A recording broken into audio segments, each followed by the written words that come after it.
Hey there, it's Louie, and in this video I'm going to be showing you how to crochet a dragon. Now this dragon is really cool for a bunch of reasons. First off, it just looks awesome. Now I currently have this one in a sleeping pose, and this is the next cool thing about this pattern is that it includes wire in all of the different limbs, so you can actually pose it to be any kind of position you want it to be. So let's move it from a sleeping position to his like awake position. Get his wings out there like that. There we go. Maybe make him look a little bit further up at the camera. Here, now he's sitting pretty, waiting for a treat. So this is a very cool pattern. I've been working on it for a long time, like a year or so now. So it's gone through a lot of different iterations, but I think this is going to be the final version. And yeah, so let's go through all the things that you're going to need for this pattern and get to it. For this pattern, you're going to need the following materials. Now, I'm using all worsted weight yarn and 100% cotton. You're going to need 3 colors total. You'll need the main color, which for this is going to be this lighter green. A secondary color, which will be his secondary color, like his spines and the inside of his wings, his horns, his nostrils, and stuff like that. And then finally, a third color, which will be white. Now for this video, I am going to be using red for my main color and maroon for my secondary color. This kind of like a wine, and this one is called country red, I believe. And then of course, we'll need our little tiny bit of white yarn. Because I'm using all worsted weight yarn, I'm going to be using a size G 4mm crochet hook. You'll need a darning needle. I like using a crimped end darning needle with a little the edge is a little curved like that. Helps me get in and out of hard to reach places. That's going to be really important for this pattern because sewing all these pieces on can be a little bit difficult, especially when it comes to the wings if you don't have a little crimped end like this. You'll also need pipe cleaners or some kind of wire for all of the edges. Now, I suggest using a pipe cleaner with a somewhat similar color. It doesn't really matter that much, but if your crochet stitches are a little loose, you might end up seeing your pipe cleaner through it. And so if you don't want that to be too much of a problem, use a color that's somewhat similar. I'm going to be using brown. That's the closest that I have to this red. I know it's not really close at all, but it's the closest that I have. And I'll show you some techniques to kind of hide these pipe cleaners as much as you can. And like I said, you can also use wire. You're going to want 4 pipe cleaners total. Each wing has a whole pipe cleaner in it. The arms each have half of a pipe cleaner. So that's 1, 2, 3. And then for the 4th, we use it for the tail and for the neck because both of which we are going to be making poseable. Let's see what else. You'll need some stuffing, of course, and some eyes. I'm like using 6mm crochet safety bead eyes for this pattern. And if you'd like to get a crochet kit with all the materials that you need, I have them available at clubcrochet.com/shop. And there'll be some at clubcrochet.com/dragon as well. And I have a bunch of different kits available, all of which use the exact materials that I use in my videos. Okay. I think that's it for materials. Let me go through a couple of other just quick things. This pattern is tough. I would say this is a difficult pattern because there are a lot of different stitches that you're going to need to know. There's a lot of patience that are required. So if you are a complete beginner, I would not suggest using this pattern to start with. I'd suggest starting with a more simple one of my patterns, maybe like a little goblin. Goblins are pretty easy and give you a lot of the techniques that we're actually going to be using in this pattern. Gives you a little introduction to those. So if you are a complete beginner, I wouldn't suggest you starting with this pattern. It's quite a project, so yeah, I just think this could be a little bit difficult for a complete beginner. That being said, I do think it's not the craziest difficulty, and the video tutorial should help you a lot. But if you have any questions, feel free to ask. We have a Discord channel and a Facebook group that I'm in all the time, and as well as a bunch of other people that will be there to help out. And feel free to comment down below if you'd like to. And also like this video. This is probably going to be unlisted, so liking it might not help that much, but I might make it public one day. So liking my videos just in general is really nice to do, and subscribing to the channel, of course. Okay, well, without further ado, let's get hooking. This pattern has a lot of different places, a lot of different pieces to do together. So we're going to start with the arms. Okay, so for our arms, we're going to be starting with our main color. For my case, that's going to be our main red color here. And we are going to start with a slip knot, or I mean magic loop. Now, most of this pattern is done with a magic loop, so I'm going to go into details here on how to do a magic loop if you haven't done one yet. I like holding my 2 index finger out, grabbing the yarn with my middle and my middle finger and thumb, going around my index finger like that. I like going around it twice to make a little X like that, and then go back around. So now I have an X on one side and 2 parallel lines on the back. Then I take this end attached to the ball, go between my ring and pinky finger and hold it in like that. It'll keep it held in place.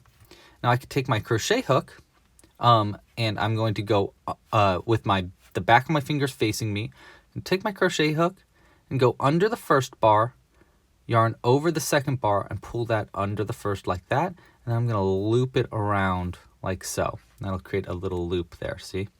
Now I'm going to go over that first bar and yarn over with the second one. I usually use my index finger to help guide the yarn around it, and then hook it onto the hook and then pull it through. I really like to scoop it through like that to create a chain. Now once you do that, it's going to make your magic loop in place, and now it's ready to work with. When we're done making our first stitches, we're going to pull this end tight, and which will tighten the hole up. Now this magic loop is going to be very important and kind of hard to close at the end. So I suggest being very patient with this when we close it, but we'll go through that in just a second after we're done with our first round. Okay, so for round 1, we're going to start off kind of tough, I'm not going to lie. We're going to start off by doing, we'll start with just a single crochet in the magic loop, and all of these stitches are going to be worked into the magic loop here. We're going to start with 1 single crochet into the magic loop, and for our second stitch, we're actually going to start with a spiked bobble stitch, which is a custom made stitch that I made up. It's basically a bobble stitch and a mini picot put in between the bobble stitch. So what we're going to do for that, and we're going to use this stitch quite a lot in this pattern for all of the toes and for the horns. You want to yarn over, go into the stitch, which for us is the magic loop, yarn over again and pull through, then yarn over and pull through 2. So that's going to be essentially like you're starting to do a double crochet. We want to repeat that process one more time. So we're going to yarn over again, go into the same place, yarn over and pull through, and then yarn over and pull through 2. Try to keep your stitches relatively with a relatively tight grasp for these stitches too. So once you have 2 like double crochet starts in this done, you want to do a mini picot with the yarn still attached to the hook. So we're going to yarn over and do we're going to chain 2, but just using that first loop. So yarn over, pull through 2, 1 and 2. And now this is the really tough part. You want to work into the back loop of this first chain that we made, and we want to do a slip stitch into it. So here's our first chain. We want to work into the back loop right there on the back side of it. This is can be tough. The best way I found is just really get it into position, get your crochet hook in position like that, and help pry it over with your nail of your index finger. If you don't have a nail of your index finger, try using a little needle to help guide your crochet hook in there like that. Once you're into that first chain, we want to yarn over and do a slip stitch, pull through, and pull through just one of these loops, which can be kind of hard to see there. There we go, just like that. So that's going to be the mini picot. And then to finish up the spiked bobble, we're going to yarn over, do one more of those half double crochets, not a half double crochet, but a half of a double crochet. So we yarn over, go into the stitch, yarn over and pull through, then yarn over and pull through just 2 loops, 1 and 2. and then yarn over and pull through all the loops on the hook to finish up a spiked bobble. So that's going to be a spiked bobble stitch. We're going to do another one of those in just a second. You're going to have to get used to those stitches for this pattern. That's just the gist of it. We use them a lot. The next stitch we're going to do is a single crochet into the magic loop still. And then we're going to do another one of those spiked bobbles, and I'll try to take it step by step, maybe a little bit quicker this time.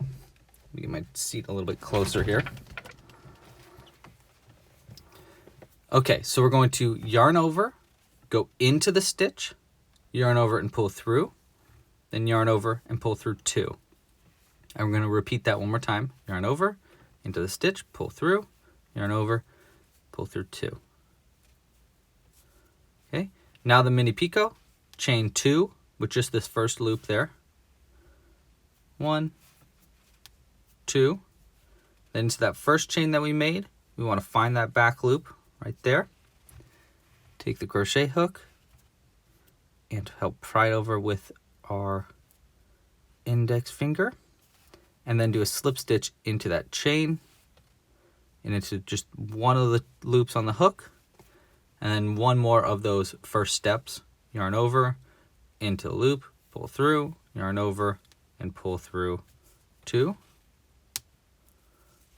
And then yarn over and pull through all the loops on the hook. There should be 4 loops that you're pulling through. There's our second spiked bobble. Now we're going to do 2 more single crochets.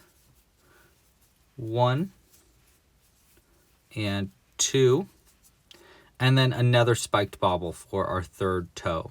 This is going to be the last spiked bobble for our feet.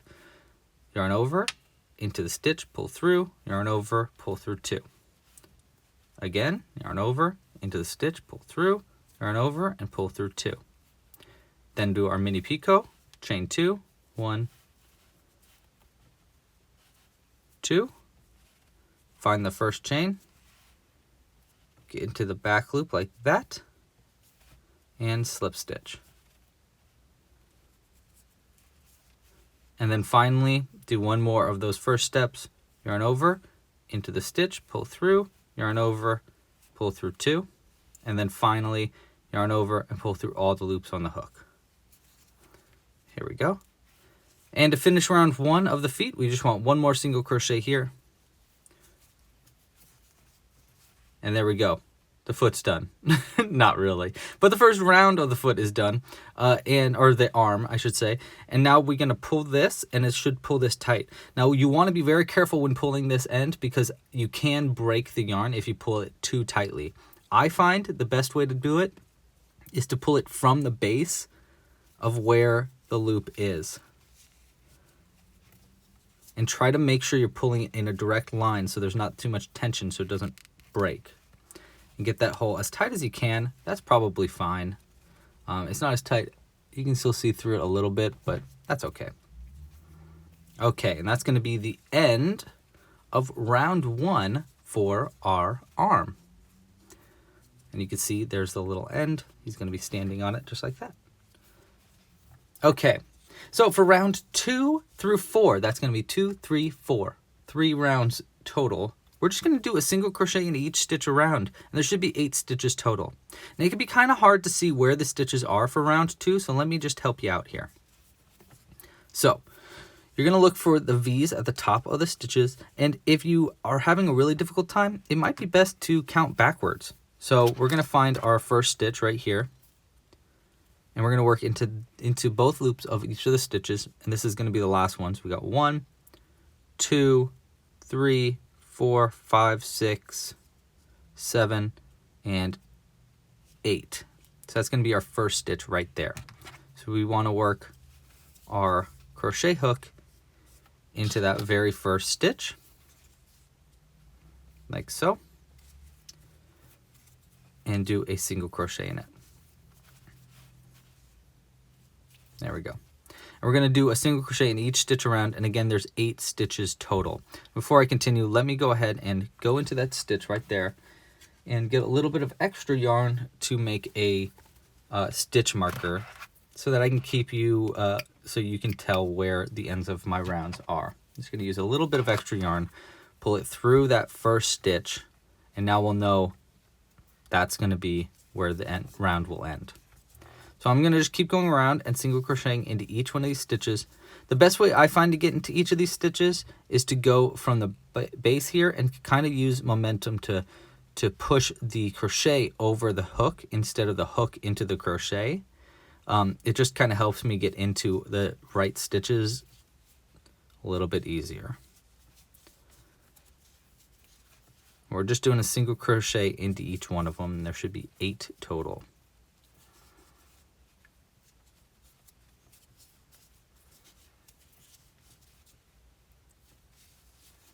Okay, this will be stitch number 7. This will be the last one here. Will be 8. That's going to be the end of round 2. And again, we're doing 3 rounds total. So 2 more rounds, rounds 3 and 4. I'm going to pull that stitch marker up. Just keep working around, doing a single crochet into each one of these stitches around. Now, as you can see, I'm kind of pulling my stitches a little bit tighter. I'm just trying to keep a similar gauge throughout the entire time. So right here, this is like too big of a gauge. If I were to yarn over and pull through that, that's too loose of a stitch. So I want to kind of tighten it up just a little bit.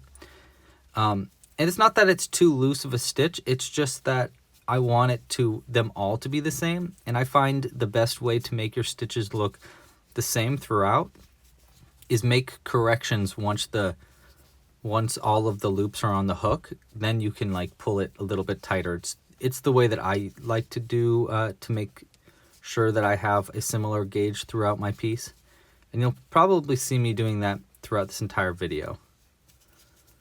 Okay, so there's round 3 done. Let's do one more round of this. Pull this stitch marker up. And as you can see, I'm avoiding this tail end here. We're going to need this for sewing it to the body way later on near the end of our pattern. So we just want it to be sticking out of the middle. So just don't work around it if you can avoid it. And don't cut it loose. I mean, it's not going to be the end of the world if you do. You'll still be able to sew the arm on, but it would make it easier to have it dangling to use to double knot your 2 ends together at the end. Okay, we're almost done with round 4 here.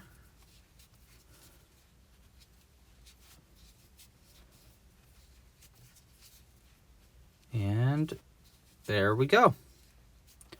That's going to be the end of round 4. I'm going to pull my stitch marker a little bit, pull it up.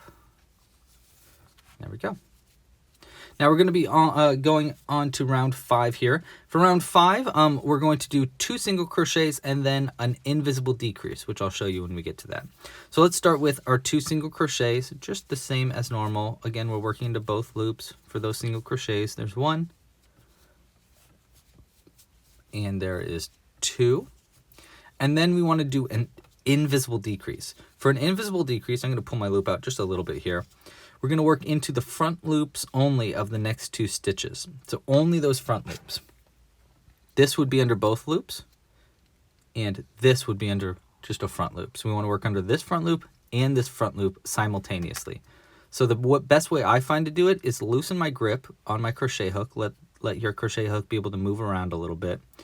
And then you want to go into the first loop and then go around it like that, so that you're in position to go up into the second loop. Now, once you're into both of those loops, I'll pull my crochet stitch a little tighter to get my loop tighter on the crochet hook and do a single crochet. And it can be a little bit hard to pull this loop through these 2 front loops. I find the scoop is the best way to not accidentally pull the wrong stitches out. Okay, and then we just finish up a single crochet like that. There's going to be our invisible decrease. And then to finish up round 5, we want to do 4 more single crochets to get to the end of the round. Now for round 5 here, we decreased once, which means that our stitch count is going to go down from 8 stitches to 7 stitches. So you should only have 7 stitches by the end of, wait, here we go. I'm trying to get this stitch marker out of the way. Round 5 is done. There we go. Let's pull this a little bit. Okay. Now for our next 2 rounds, round 6 and 7, 2 rounds total, we just want to do a single crochet into each stitch around. And again, there should be 7 stitches per round here.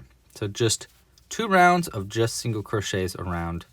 Not too bad, honestly. Just single crochets.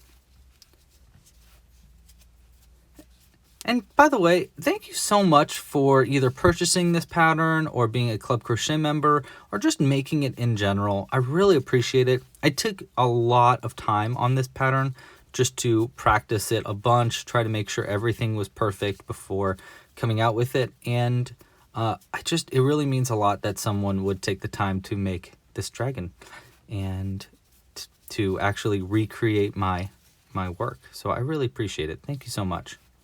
I forgot to pull up the stitch marker for that last round, so I'm going to pull it up in this round. And just keep going. That was my first round of single crochets. Now I'm on to our next round of single crochets around. We are on round 7 now. I'm just going to keep rocking and rolling.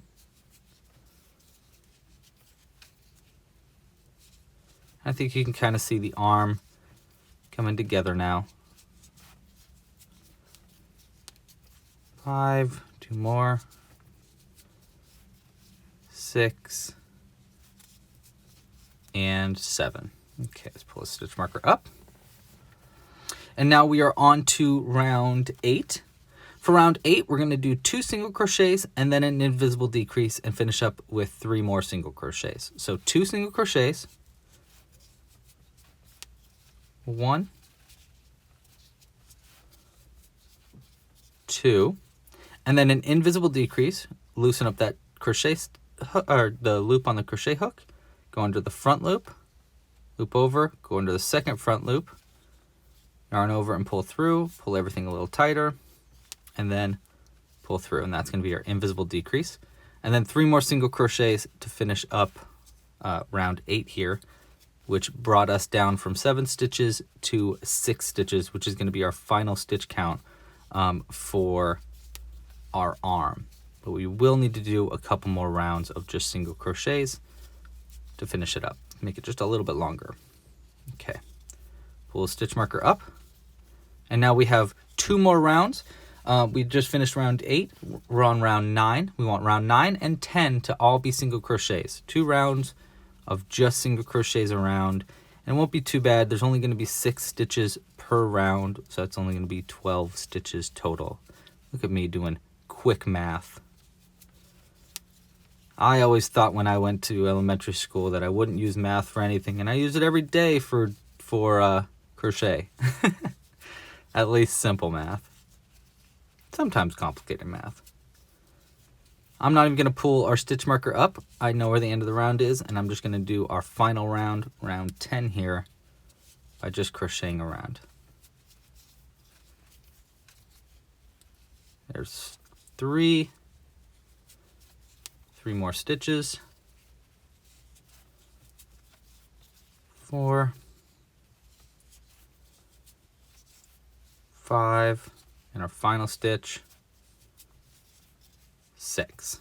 Okay, to finish up the arm, you just want to slip stitch 1 into the next stitch, yarn over, pull through, and pull through the loop on the hook. And then we want to cut the yarn. You don't need too long of an end, just about, that's probably fine, just enough to sew it onto the body. And we'll just pull it all the way through like that. And then we'll take the stitch marker here and we'll pull it out. We'll use it a little bit later for a next piece. And now we have the arm.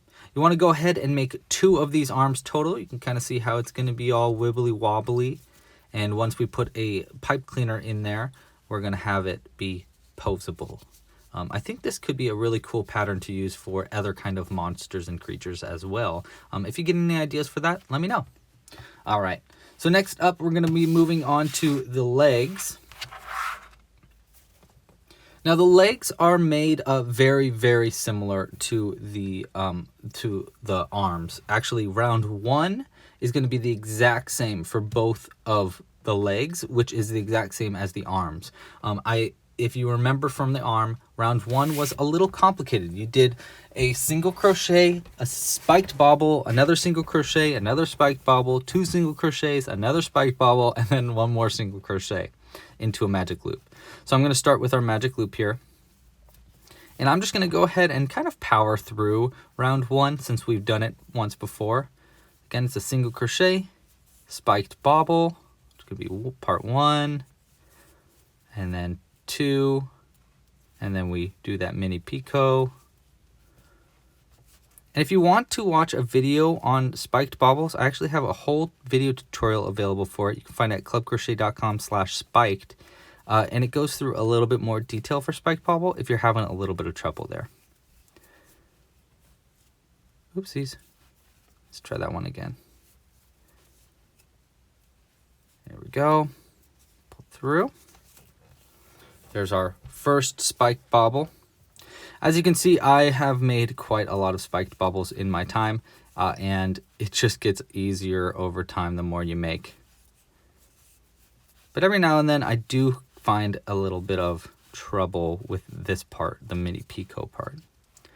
So we did our single crochet, our spiked bobble, our second single crochet. Now I'm working on my second spiked bobble.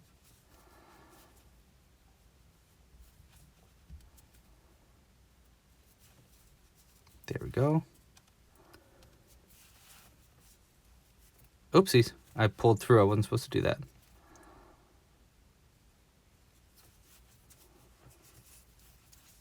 There we go. And now I'm going to work on 2 single crochets. 1, 2, and then our third spiked bobble. And I think it is possible to make a more toes for your dragon, but the more stitches you put onto this magic loop, the harder it is to close it at the end. And I have had, it's already pretty difficult to pull through without, or to pull it tight without breaking the yarn.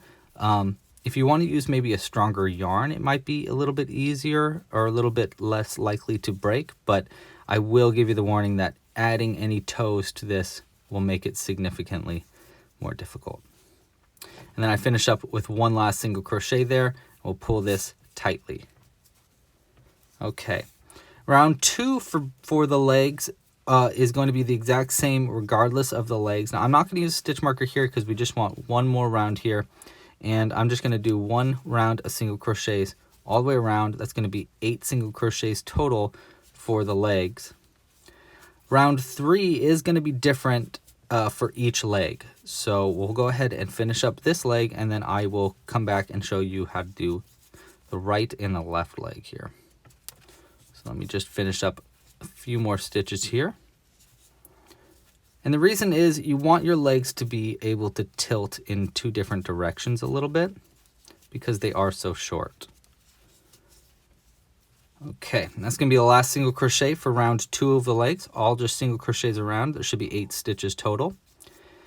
And now is where the legs differ. So there's going to be a right and a left leg. And I have that marked by round 3R and round 3L. R is for the right leg, L is for the left leg. So both legs are you're gonna want to be at this point for both legs, just finished up round 2. Get this tail end out of the way. Again, you want to keep this long so that you can sew it onto the body, but you don't want to crochet around it if you can avoid it. Now we're going to start with round 3R. For round 3R, we're going to do a half double crochet in the first. So we're going to yarn over, go into the first stitch right here,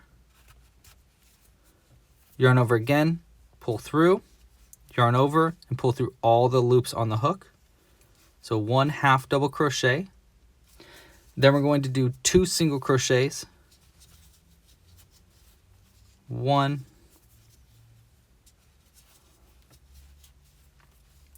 2, and then we want to do 3 slip stitches in a row. Pull through and then pull through the loop on the hook. There's 1 slip stitch, 2 slip stitches, and 3. and then one more single crochet into the next one.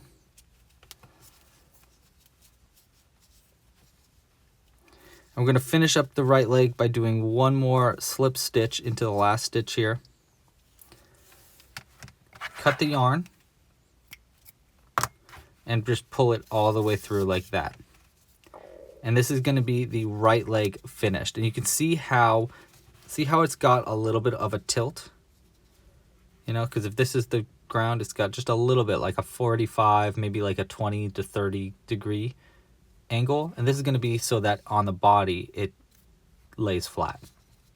Okay, so that's going to be the right leg. Now I'm going to go ahead and just get the left leg started. I'm going to do round 1 and 2 of the left leg, and then I'll come back for the round 3L in just a second.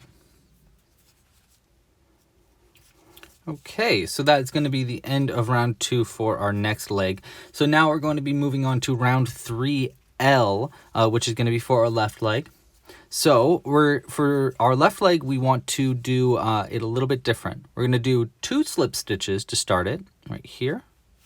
Start with a slip stitch in the first one, then a slip stitch in the next, and there's 2. Then we're going to do 2 single crochets. Go into the next stitch here, do a single crochet. There's 1, and there's a second single crochet. And then we want to do our half double crochet. So we yarn over, go into the next stitch here, pull through, yarn over and pull through all 3 loops. And then we want to do a 2 more single crochets. 1, 2, and then finally finish up right here with a slip stitch. Okay, and then we can cut this end just like the last one, just a little bit long of an end, not too bad, just enough to sew it onto the body. Pull it all the way through, and there we go. Now we have our left leg as well. And again, it should have, I'm going to tweak it a little bit, but it should have slightly a bit of a curve like that. See, so you can see there's our right leg, here's our left leg. See how they kind of angle in for both of them. So we'll go ahead and put these to the side with our arms, and then we can get started on probably my favorite part of this pattern, the wings. Okay, so for the wings, we're going to be using our red yarn to start with. You can use your red yarn throughout the entire thing if you'd like to, but we're just going to be using our red yarn to start with here. We're going to start with a slip knot, a little bit different here. And you want, I guess, somewhat of a long end. That's probably just about fine. We just need it to sew onto the body. We're going to start by chaining 23. So we want 23 chains total. So I'm just going to go ahead and count out loud. 1, 2, 3, 4, 5, 6, 7, 8, 9, 10, 11, 12, 13, 14, 15, 16, 17, 18, 19, 20, 21, 22, and 23. There we go. There's a decently long chain of 23. Okay, so for row 1, that's right, row, not round, because we are going to be turning at the end of this row to go back. It's going to be pretty easy, actually. We just want to skip our first chain there, and we want to start by single crocheting into the next one. So skip that first one, start in the next one right here. You can just use the top loop of all the chains, and we just want to single crochet all the way down the chains to the very end of the line. It's going to be 22 single crochets total. Because we skipped our first chain, we only have 22 chains left. So if you want to count your stitches, 1, 2, 3, 4, 5, and you just need to make sure that there are 22 single crochets all the way down to the end. And this is a relatively new technique for me. I made this technique up when I made my bat wings for my hanging upside down bat last Halloween. And I came back to it for this pattern. I was just like, oh my gosh, this is the perfect technique for making a dragon's wing. And I just really like it a lot. I think it's really cool. I think I'll be using this technique again in the future. Okay, so that's going to be our last stitch for row 1, 22 single crochets down. I'm going to stretch it out so it's a little bit straighter. There we go. Now for row 2, we want to turn our piece, chain 1, and single crochet all the way down.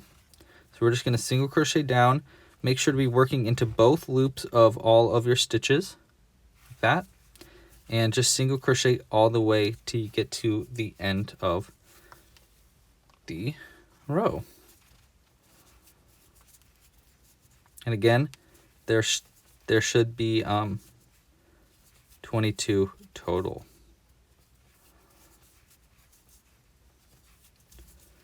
And try to make these stitches, I guess not tight, just try not to make them loose. Because the looser they are, the higher the chance that you're going to see your pipe cleaner, which we're going to be crocheting around in the next row, through our stitches. And we do not want that. We want to avoid being able to see the wire in the wing as much as possible.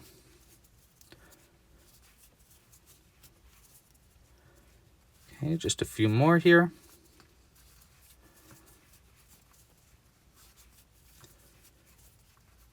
Go. 1, 2, and this is going to be our last one. The last one can be a little bit difficult to get in there, but there we go. That's going to be 22 single crochets, and you see how the wing's going to start there. Okay, now for row 3, I think this is my favorite part. We're going to start by turning and chaining 2, 1 and 2. We want to turn our piece like that. And now what we want to do is we want to skip our chains. I actually like to pull my chains a little bit tight to create a little point at the end of the wing. And we're going to go into the next stitch right here, the first stitch around, and then into the chain across. So right there. And you just want to work into the top of the chain. And then you want to do a slip stitch. Yarn over, pull through, and pull through, and pull through. So we're working into both ends to close this up. Okay, so make 3 of these. Make 3 slip stitches here.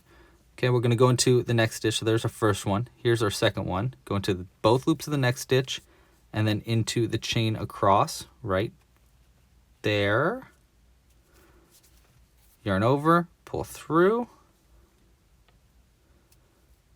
pull through, pull through. Next one, right here, both stitches, chain across right here, oopsies, there, and slip stitch, pull through, pull through, pull through. Okay, now once you've made 3 of those, hold on just a second, because we're going to keep doing that all the way down the piece to close this entire piece up, but we want to work around a pipe cleaner for the remainder of this. So here's where we're going to be using our very first pipe cleaner.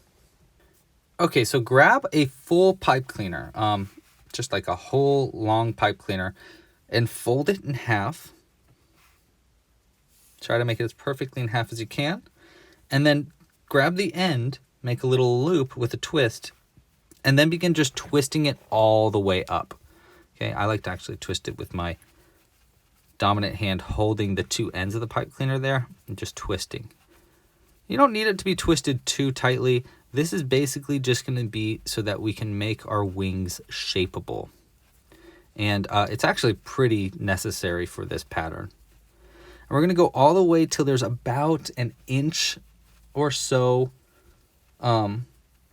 left over at the end of the pipe cleaner. Maybe a little bit more. We'll see.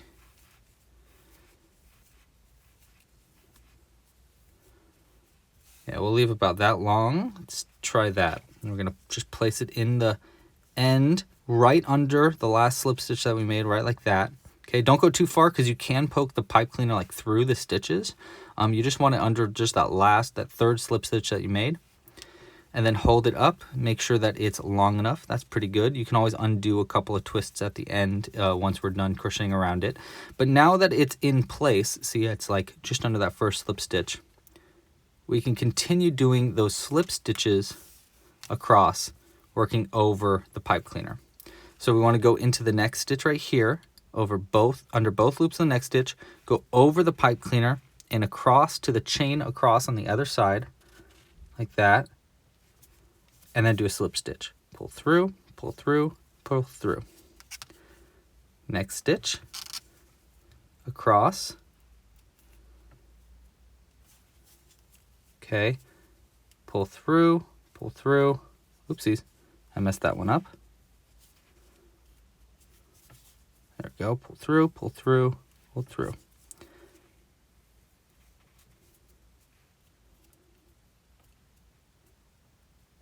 Go. And that's, I mean, this is basically it. I'm just going to keep doing this all the way till I get to the end of this row. And then we're going to turn and we're going to continue with the, I guess like, I don't know what you call it, the membrane of the wing. I'm not really sure. This would be, I guess, like the edge of the wing. And then we're going to continue on the next part of it. So I'll go ahead and finish up the remainder of the chains, or I mean these slip stitches. And there should be 22 slip stitches total if you want to make sure that you have the right count. You can see how, because we're working around the pipe cleaner, we can bend this however we want it to be.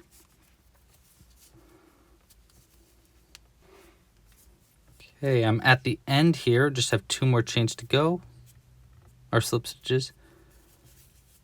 There's one, here's the last one.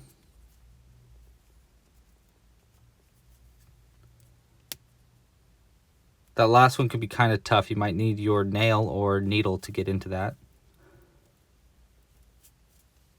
There we go. Okay, so that's going to be the end of row 3. Now, you don't have to change colors here if you don't want to. I can, let's see, do I have an example of a dragon? Here's an example of a dragon that I made where the colors don't change. It's all the same color throughout. And you can see it's cool. I mean, it's neat, but changing colors is even cooler, because here's the one with where we're going to change colors. And we're going to be doing their changing colors in this pattern as well. So to change colors, you're going to need your maroon yarn, and you can make a slip knot with this. I actually did that a little bit ago. I did a slip knot like this instead, but you actually don't need to do that if you don't want to. You can instead just make a loop like that, yarn over, and then just pull that loop through that last chain that you made. Let's try this like this. Hold on. There we go. Just pull it through like that, like you made a chain. And we're just going to be working into the slip stitches that you did in our previous round. And we're going to do the following stitches into all of these previous round's slip stitches. You can see those little V's across. Now I'm going to be using our maroon yarn for this, and I'm going to work around the tail end as I go. We're going to skip that first chain that we made, go into this first slip stitch right there, and we're going to start with a single crochet. And again, make sure to work around the tail end of your maroon yarn as you go across here. So go 1 single crochet. Now once I do the first single crochet, I'm just going to pull the slip stitch tighter, and I'm going to pull the end of this end tighter. And actually you can cut the end of your first color as well if you'd like, and you don't need too long of an end. That's probably just fine to sew it onto the body. So we'll do single crochet. We actually want to do 3 single crochets in a row. So we got 1 single crochet. Here's the next single crochet. Make sure you're working around under both of the loops there as you go across and around this tail end. 2 single crochets and 3 3 single crochets, and then we want to do a mini picot. Okay, so the same thing that's in the middle of the spiked bobble. Now this tail end, we're just going to pull that to the side.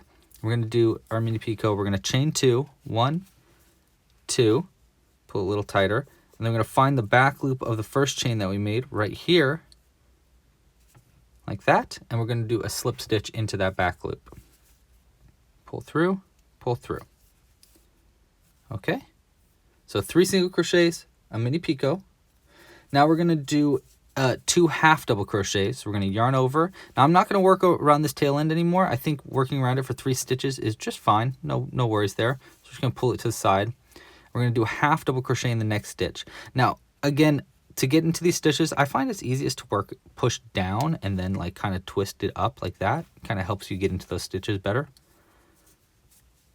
Pull through all 3 loops there for a half double crochet. There's 1 half double crochet. We want to do 2 of those. Yarn over into the next stitch, pull through all 3. There's 2 half double crochets. Now we want to do a double crochet into the next, yarn over, go into the next stitch, pull through, yarn over, pull through 2, yarn over, pull through 2 for a double crochet. Then we want to do a triple or treble crochet for the next, yarn over twice, 1, 2, go into the next stitch, yarn over, pull through, yarn over, pull through 2, yarn over, pull through 2, and then yarn over and pull through the final 2 right there. So again, that's after the mini picot, we did 2 half doubles, a double, and a triple. Now we want to do another mini picot, so we're going to chain 2, 1, 2, find the back loop of the first chain that we made right here, and do a slip stitch into that. Yarn over, pull through, and pull through for just a little point there. And now we want to do 7 triple crochets in a row on the wing. Now for the first one, you can just do a triple crochet if you want to. That's how I pretty much always do it. But I have found there's another technique you can do. I don't usually do it, but it does help close the wing in a little bit. So let me show you what I'm talking about here. So we're about right here on the wing, and you can see how it leaves like a little bit of a hole open. So you do the mini picot, and then it leaves kind of a hole open there. So there is a way to close that hole a little bit, and I'll show you how to do it. I'm not going to do it like, I'm not going to keep it that way for this video because I don't really care too much about that, but you can do this. So see these little bumps on the edge of this triple crochet? So we're going to do a triple crochet, right, where we're going to yarn over twice and go into the next stitch. Well, instead of yarning over twice, to make our triple crochet kind of attached, is we're going to go into these loops here and pull through. So there's 1, and here's the next one, 2. Okay, so you pull through. So instead of yarning over twice, you actually pull through the side of the last triple crochet twice, and then you do a triple crochet as if those loops weren't attached to the stitch. 1, 2, and 3. And you see it holds those stitches together really tightly, so you can't like see through them like you could on the other ones. Now again, not necessary. I'm going to undo that even. I'm not going to do that, but it does keep your stitch a little bit tighter closed in, so you don't have too many holes there. But I'm just going to do it as normal, and I'm just going to do 7 triple crochets across. So there's 1,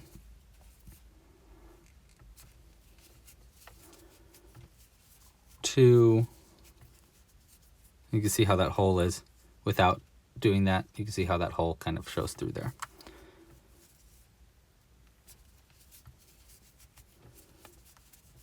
One, 2, 3. There's our 3rd triple crochet.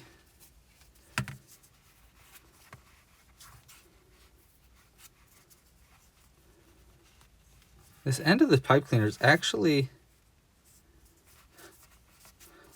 coming out like a little bit further than we wanted, but that's okay. We'll just use these 2 ends to sew it into the inside a little bit later. Okay, so we'll just keep doing our 7 triple crochets. So there's 1, 2, 3. Oopsies, that was a double crochet. Yarn over twice.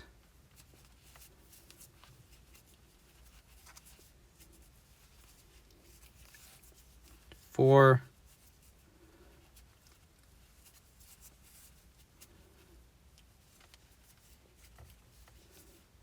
5,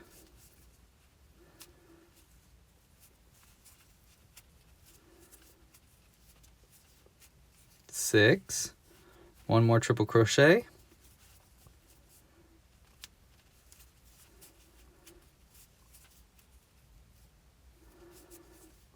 there's 7. Okay, so there's our 7 triple crochets. Now we want to do a double crochet. Yarn over once, go into the stitch, pull through 2, and pull through 2. There's our double crochet. Now we want to do 3 single crochet 2 together. Okay, that sounds weird, but you want to do single crochet 2 together for the next 3 stitches. So 4 single crochet 2 together. We'll go into the next stitch here, pull a loop through, then into the next stitch here, pull a second loop through, and then yarn over and pull through all the loops together.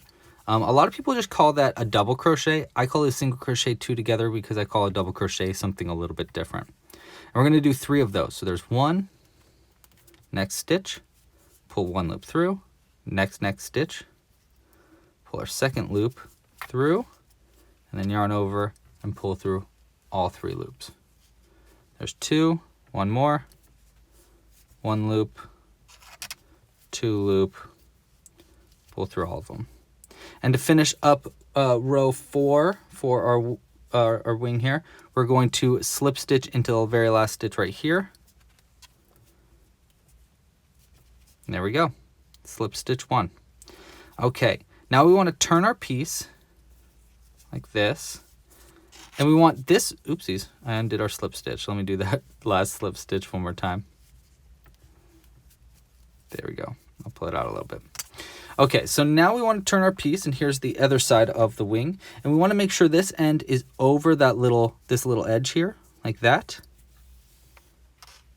Okay, because we don't want it to go like around the outside. Like that.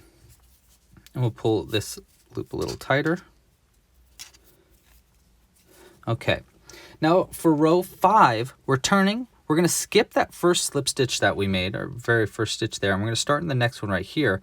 We're going to do a single crochet into that next stitch. Okay, so skip the first one, single crochet into the next one, then do a half double crochet into the next one after that.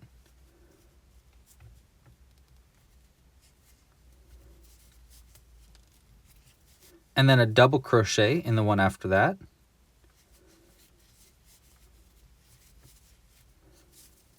Okay, so single crochet, half double, double, then a triple, 1, 2, 1, 2, 3. And then we're going to do a mini picot again, chain 2, 1, 2. First chain that you made right there, work into the back loop only, and pull through. There you go. Now we're going to be doing more stitches, continuing, but we're going to do a triple crochet in the next one, and you can do that technique that I showed you in this triple crochet that we didn't do but that you could do, where you're pulling through the loops of the triple crochet to connect them a little bit tighter. You could do it again here if you would like to, but I'm not going to. We're going to yarn over twice, go into the next stitch here, pull through, pull through. There we go. That's going to be our triple crochet. So again, we did single crochet, half double, double, triple, mini picot, triple, and now we're basically just working our way back down. We're going to do a double into the next stitch, a half double into the stitch after, a single, we actually want to do 2 single crochets in a row after that. So there's 1 and 2, and then do a slip stitch into this last one there. We want to cut the yarn. You do not need very long of an end. I'm also going to cut the end of this one nice and close, like that. We're just going to pull it all the way through, and we're going to do a hidden end here with this end. Take it onto our needle. And we're going to go into, you can either go into the next stitch right here, or you can actually go into the mini picot right there, whichever one you want. I kind of find that working into the mini picot makes it a little bit cleaner, but I don't really know. And you want to go in through this end, this side like that, and then back down through where this end is coming, this loop is coming out, so right into there. And you just kind of want to hide your stitch down like that. And the point of the hidden end is that you do want it to mimic the tops of the other stitches. So I'm going to kind of wiggle it in there a little bit. Looks a little strange to me, but that's okay. There we go. And we'll cut it, once we have it pretty secure, we'll cut it nice and close, like that. And then it looks a little strange, but this is the wing. So now you can curve it using the pipe cleaner. You just want to curve the wing a little bit. And I always like to pinch the end so it's a little bit more of a point. And there we go. We have a wing. You can either have it curving in like that, so it's a left wing, or out like that, and it's the right wing. Okay, so now we got our wings, our legs, our arms done. Now we just need to make the additional parts for the face and the spikes, and then we can finally start working on the actual body of our dragon. So let's go ahead and get this to the side, and we'll make some teeth. Okay, so now we're going to be using our white yarn for our teeth, and the teeth are pretty easy. We're going to make a slip knot. And you want, I guess this is probably too long of an end, but that's okay. And we want to chain 3. So 1, 2, and 3. And you want to pull it tight, and you want to work into the back loop of the first chain that you made. So turn it around, see that little spine loop? Get your crochet hook into that back loop and single crochet 1. Just like that. And then you can chain 1. Cut your yarn, again, not too long of an end like that, and just pull it all the way through, pull a little tight, and that is going to be how you make a tooth. Now I'm just going to go ahead and pinch that little end there so it's a little bit sharper of a tooth. And you want to go and make 2 of these teeth. And put it to the side with the rest of our stuff. Okay, so now we're going to be doing the lip, and you're going to need your main color for this. We're going to leave a somewhat long end. That's probably fine. Make a slip knot. And for the lip, really easy. You just want to chain 14. So you want to yarn over and just chain 14. So 1, 2, 3, 4, 5, 6, 7, 8, 9, 10, 11, 12, 13, and 14. There we go.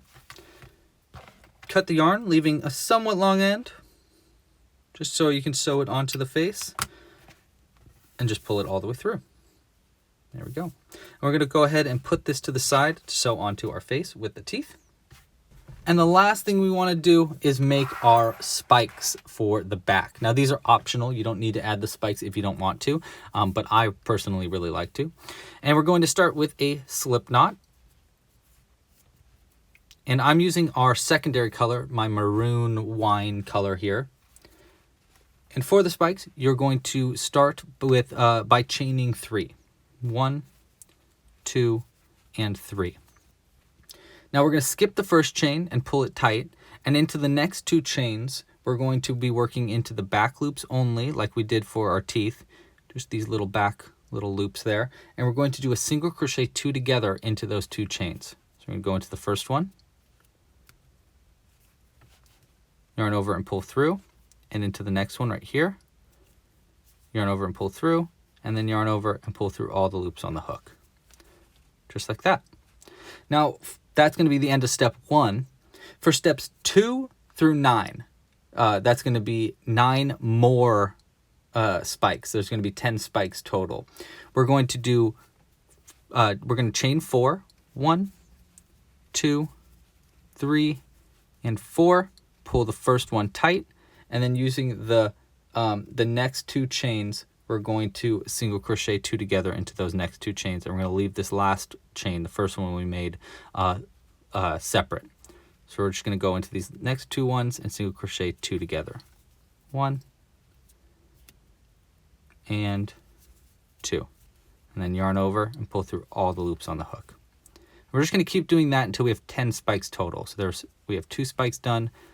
Chain 4, 1, 2, 3, 4, pull tight, go into the next loop, back loops only, 1, and whoop, there we go, 2, pull through all 3, 1, 2, 3, 4, pull tight, back loops of the next 2 chains, and we're going to single crochet 2 together. 1 and 2, pull through. So I'm going to go ahead and keep doing this till I have 10 chains, and I'll be back in just a second. Okay, there we go, and that's going to be the last one. You should have 10 spikes total. 1, 2, 3, 4, 5, 6, 7, 8, 9, 10. And then to finish this up, you want a pretty long end. Actually, you want probably about like that's probably fine, like that. Cut it, do 1 chain, and just pull it all the way through like that. There we go. And we're just going to sew this onto the back of our dragon. Actually, once our dragon is completely done is when we can finally sew this on. So we'll put this to the side. This is going to be the last step that we need. Now we have all the parts of our dragon made. We can finally get started on the actual, the head and the body of the dragon. Okay, so next up we're going to be working on the head. Now before I start the head, I always like to grab just a little bit extra of our main color of yarn, just a strand of it, just to put to the side. We can use this for embroidering a little bit more detail on the face later if we want. So I'll just grab a little bit extra of that, and we'll get started. So we're going to be starting with our main color of yarn, and you want to start with a magic loop, just like our legs and the arms. Start like that. And the head and body are going to be a little bit more regular crochet patterns if you're used to them, rather than like the arms and the wings take a little bit more technicality. This one's going to be a little bit more normal, although in the head there is a little bit of complication.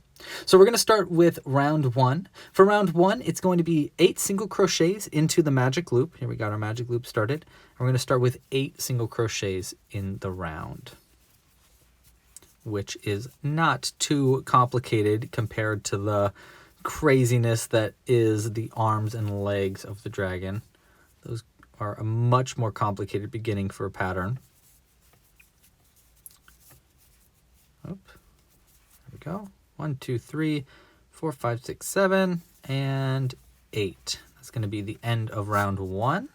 Go ahead and pull it nice and tight there. All right.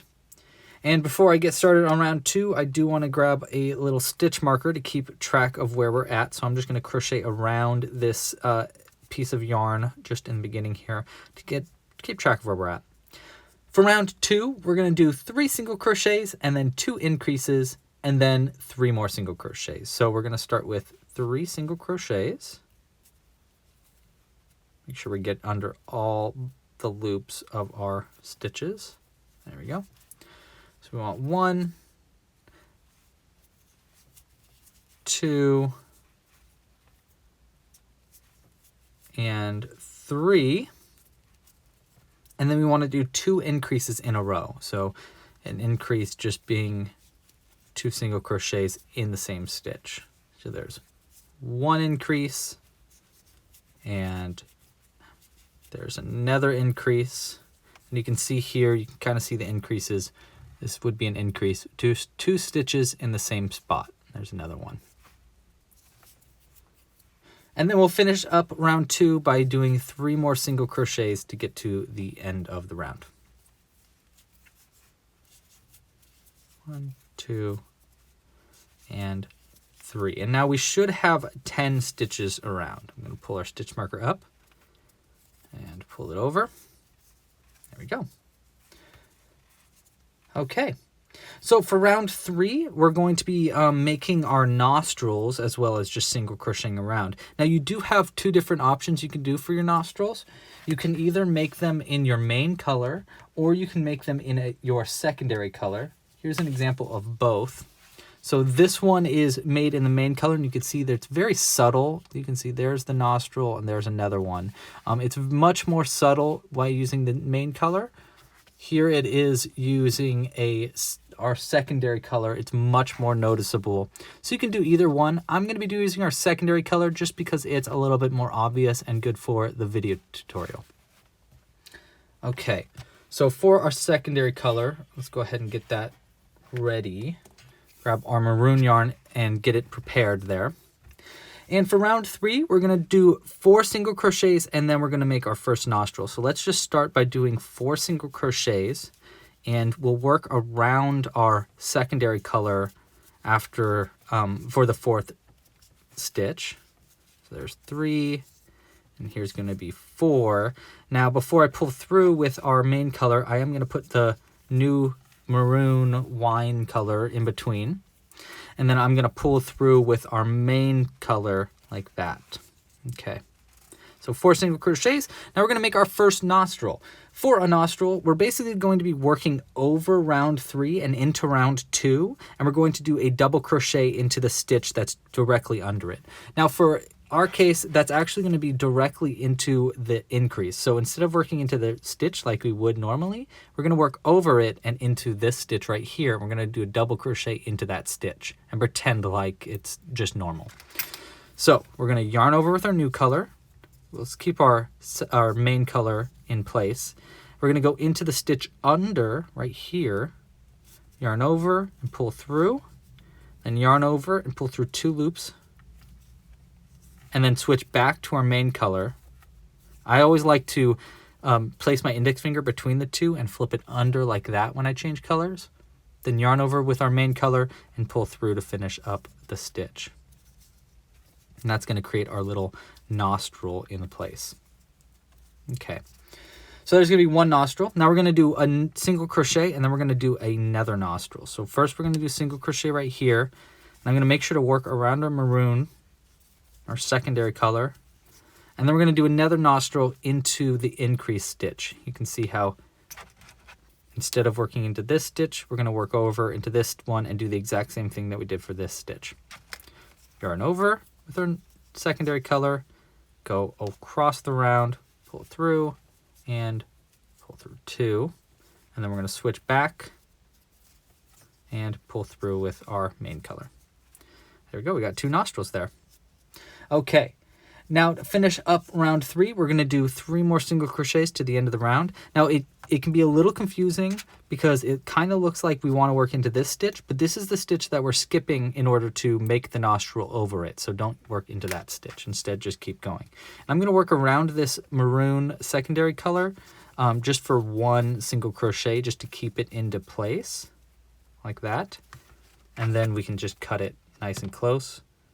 And we're going to keep this close at hand because we're going to use it again for the spiked baubles in a few more stitches.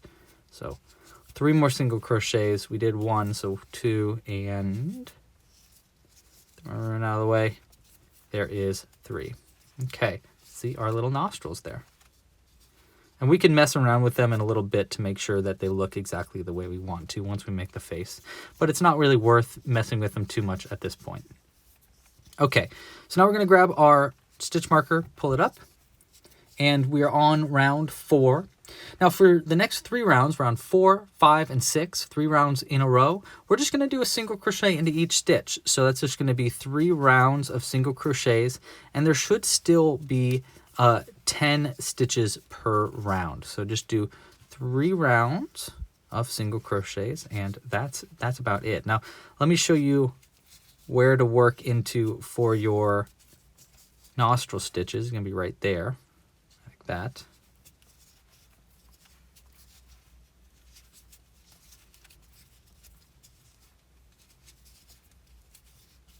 And like that.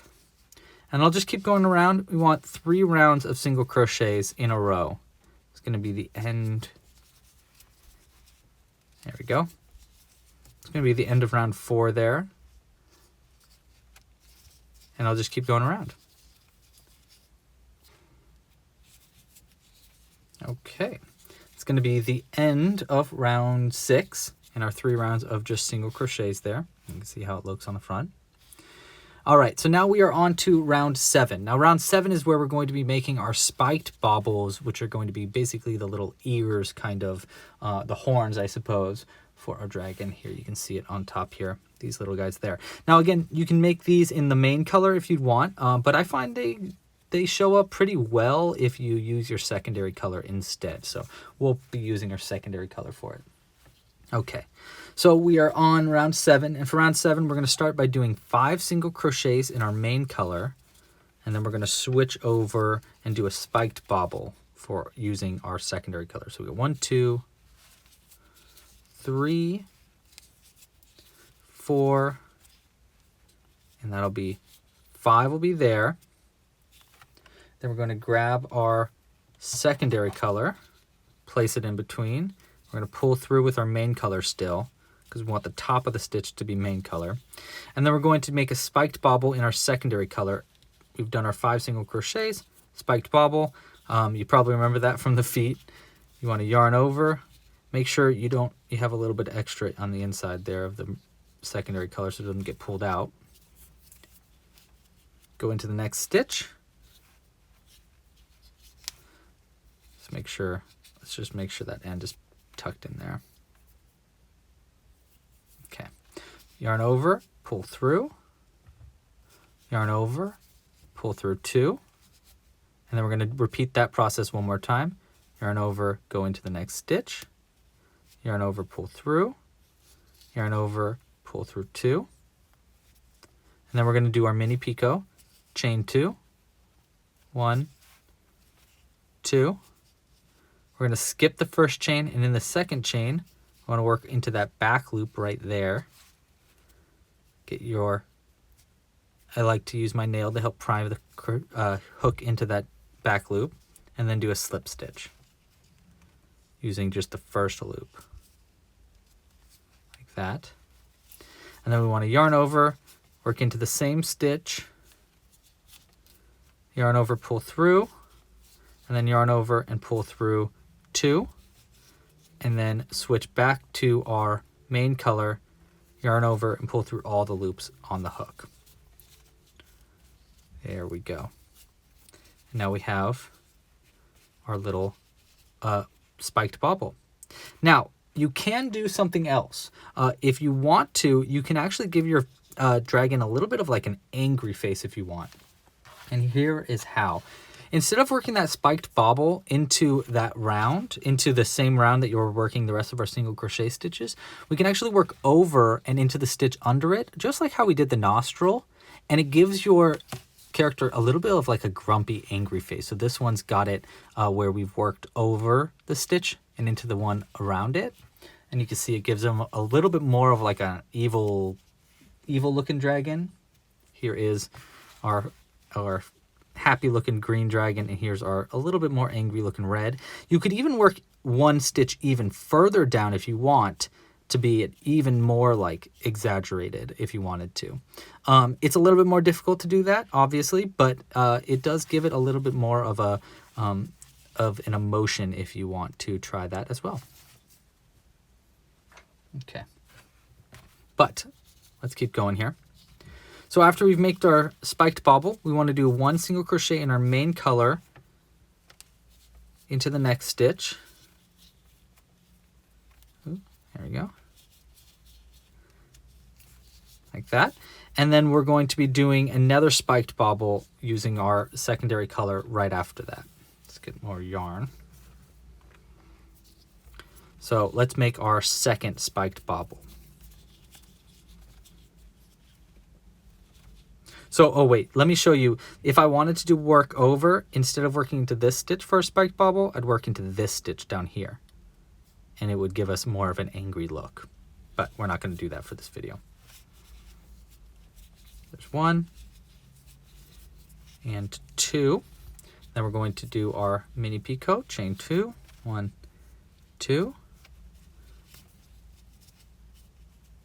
Let's get to that back loop right there, like that. And then slip stitch. And then do one more of those repeats. Yarn over, go into the same stitch, yarn over, pull through, and pull through 2. Then we'll switch back to our main color, yarn over, and pull through all the loops on the hook with our main color. And we got our little horns there.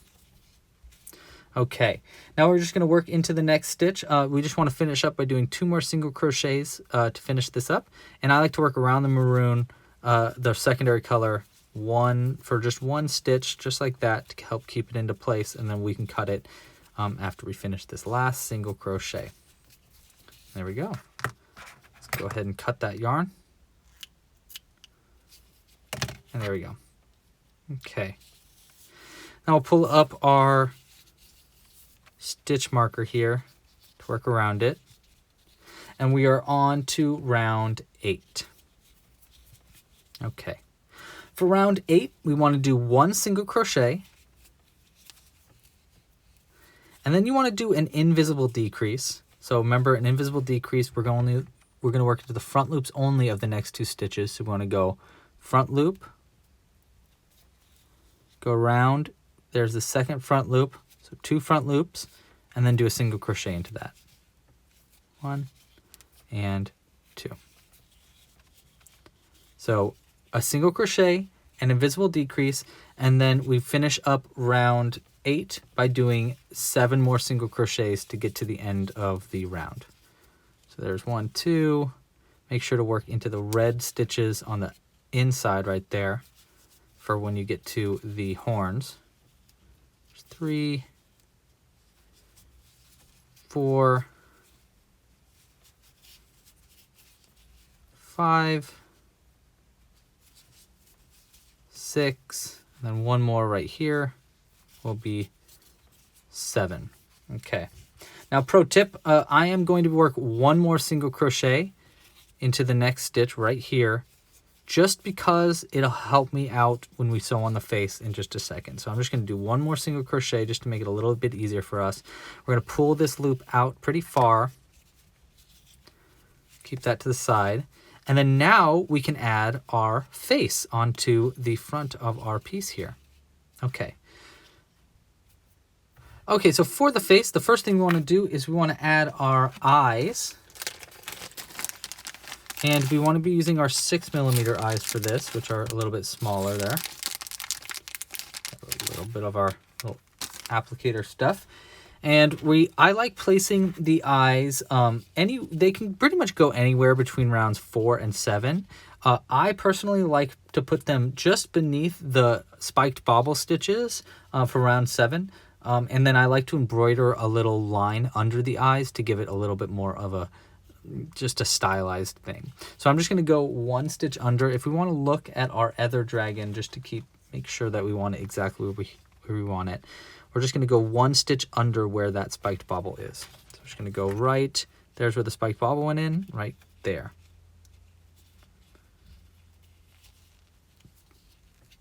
So we got 1 eye there. And so you can see I could put that eye right there or right there. You can go like really close if you want or really far. And that will completely change the look of your dragon if you want to make it different. Then on the other side, same deal. There's where the spiked bobble is. We want to go 1 stitch under, which would be right here. Like that. You can see we got our little eyes on there. Now I'm just going to use this little locking mechanism on the inside to find the back of that eye. Place this on the inside and just lock it into place. And there's not a lot of room to make to work with here. So the face can be a little bit tricky. So just be very patient with it. Oops, I missed it. Especially the eyes can be tricky. But also sewing on the mouth in a second is very tricky. But once you finish the face, you feel really, I feel very accomplished once I finish the face, because there's a lot, from then on it's like very simple. Okay, so we're going to take our chain. We're going to take our lip here, put this to the side, and we want to sew this this chain of lip here around the face like that. Okay, so we only have so many stitches to work with, so it's really good that you strategize and make sure that you know where you want this lip prior to sewing it on if you can. So if we look at the top here, we're going to pull this knot through, which gives us 1, 2, 3, 4, 5, 6, 7, 8, 9, 10, 11, 12, and basically 13 chains to work with. So that means that we need 13, oops, there we go. We need 13 places to sew this onto on the face. And we want to go all the way across. In the center is definitely going to be a stitch, and then all the way across to the other eye. So I like to go just under, you can see here, we like to go just under the eyes if we can, to start there for the corner of the mouths. So we'll start right here. Let's see, let's look at on this one. Let's make sure we got a good spot. Yeah, but like right there. We'll start there, and then we'll just work our way across. So we're going to go 1, let's go 2, 3, 4, 5, 6, 7, maybe it'll be right there, then 8. Let's go, let's see, would it be better to go up? Yeah, let's go 9, 10, and then let's just go across 11, 12, and then 13. This will be 13, maybe we'll go 14 down a little bit, and then we'll finish up by pulling through right there with the last little knot. So we're going to start right here, and we want to take, there's going to be 2 ends of this mouthpiece. We want to take the longer end, thread that on our needle. I'm also going to cut, well, actually, let's leave it long just in case.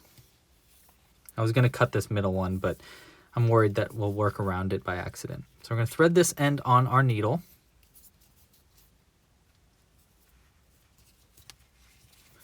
Go through here.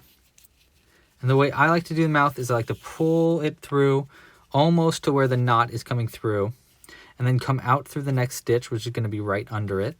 So we have just a little bit of a smile going on. And then I like to keep a loop open like this, and come around and go, we're going to skip that one because that's the knot that's going to get pulled through, and we want to go through the bottom of the next chain over right here, and then we're going to go back into our stitch. But first, let's go ahead and pull that through that chain. Try to get it as, get all these things out there. And then once you have it pulled through that, just like so, so we're going to go through with it. I like to take this loop and make sure that this knot is pulled through on the inside.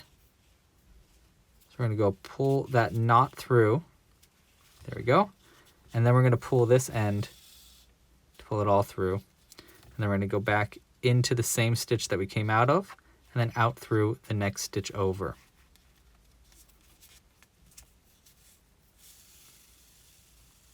There we go. And then on the chains, it can kind of be hard to see where the next chain is, but it's this very strangely bumped out one. That's actually the next chain we want to work into, because the other one's getting pulled into the piece. So we're going to go into this little weird bump here, and that's going to be the next chain to work with. Go into our piece, and then out through wherever we want the next stitch.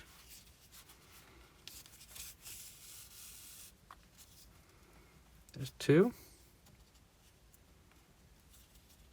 Next chain, into the same stitch, out through the next one over.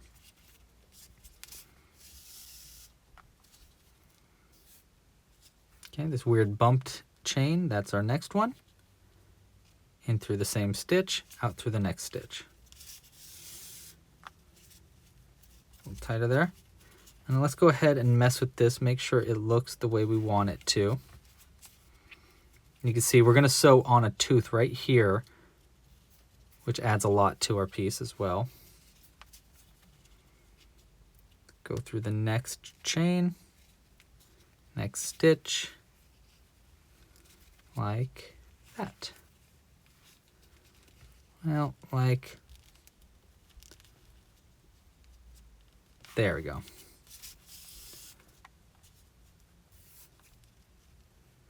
Next one here, into the same stitch and out through the very center.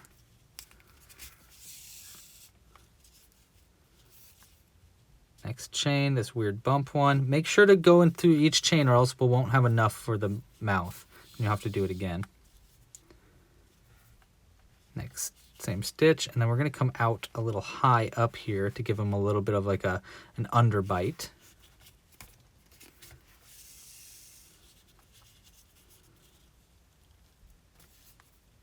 Here's the next one, this very strange bump. In through the same stitch and out through the next one. We're going to start working our way down now. Next chain is going to be right there.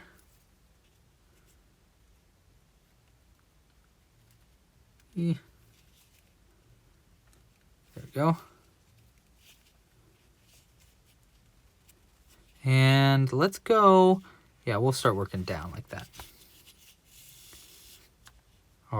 Our stitch marker might get in the way. We'll find out in just a sec.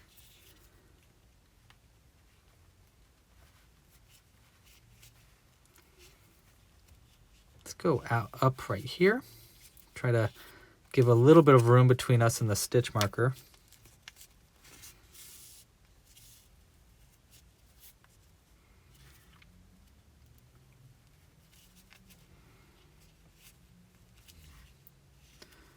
The next one over. Let's see how that looks first really quick. So we can get a good look. That looks pretty good.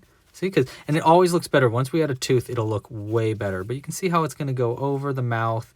And then once we add stuffing, it'll look a lot better as well. So don't be too dissuaded as you go through this, being like, oh, it doesn't look right.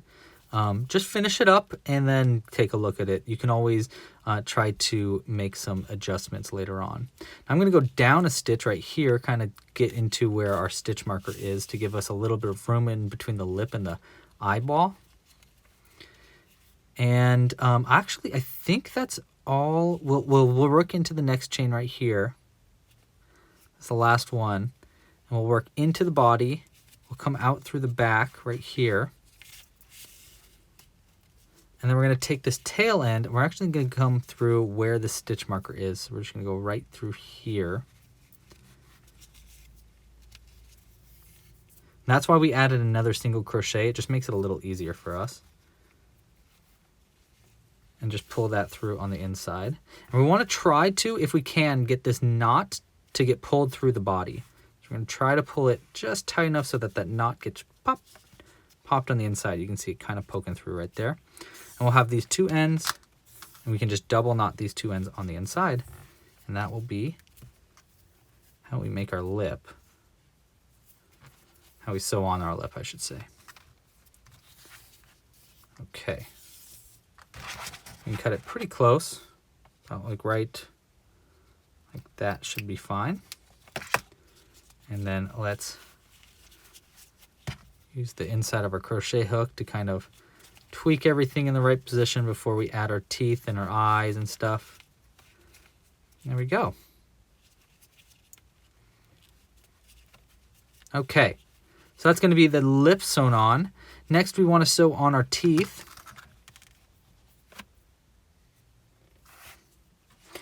Okay, so we have our teeth here. Now you can sew on the teeth one of two ways.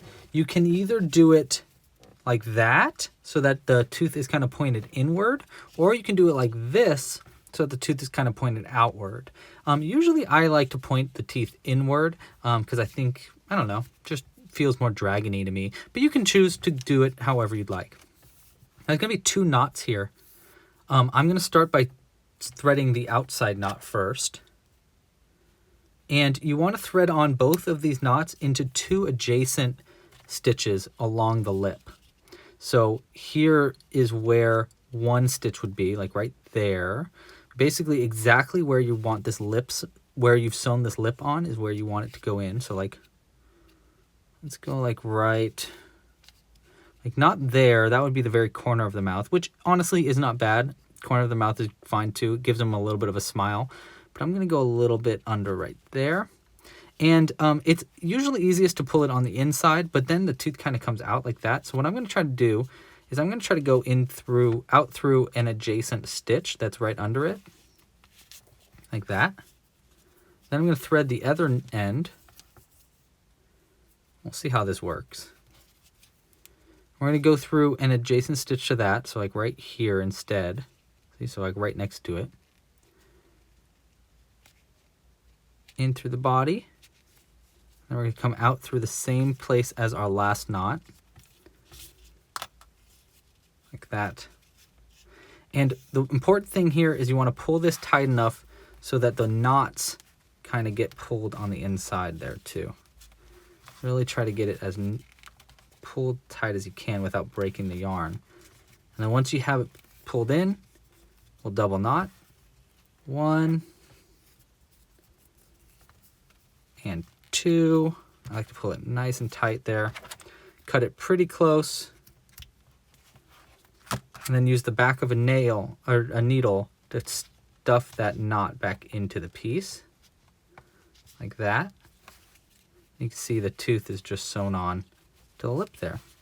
I always like to pinch it, make sure we got a pointy tooth there. And there we go. We got 1 tooth sewn on. Now we'll do that to the other side as well. And the same kind of thing. I'd like to try to avoid the corner if I can and go 1 stitch over, maybe like right here, into the body, then out through an adjacent stitch. We're going to do the same thing so that the tooth is curved in instead of out. But again, you could do either one.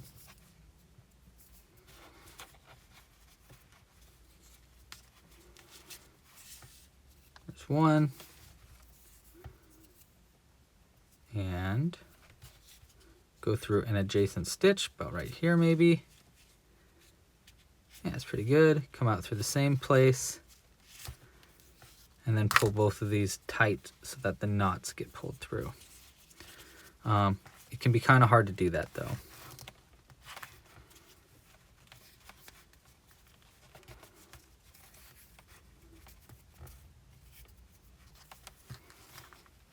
One and 2. Cut the knot pretty close. So that's the side. Let's try to stuff that on the inside there.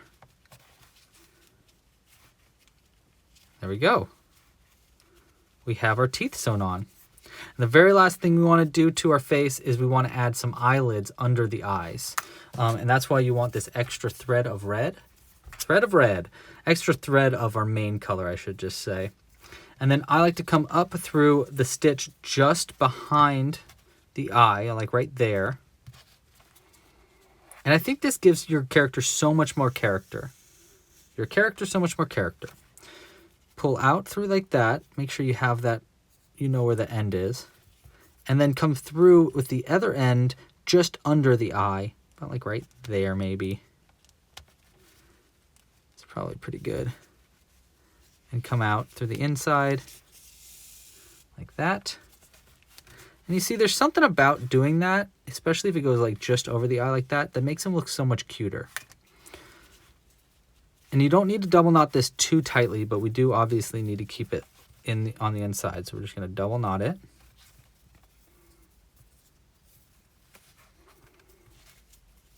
It's kind of getting messy in the inside there. Cut it close.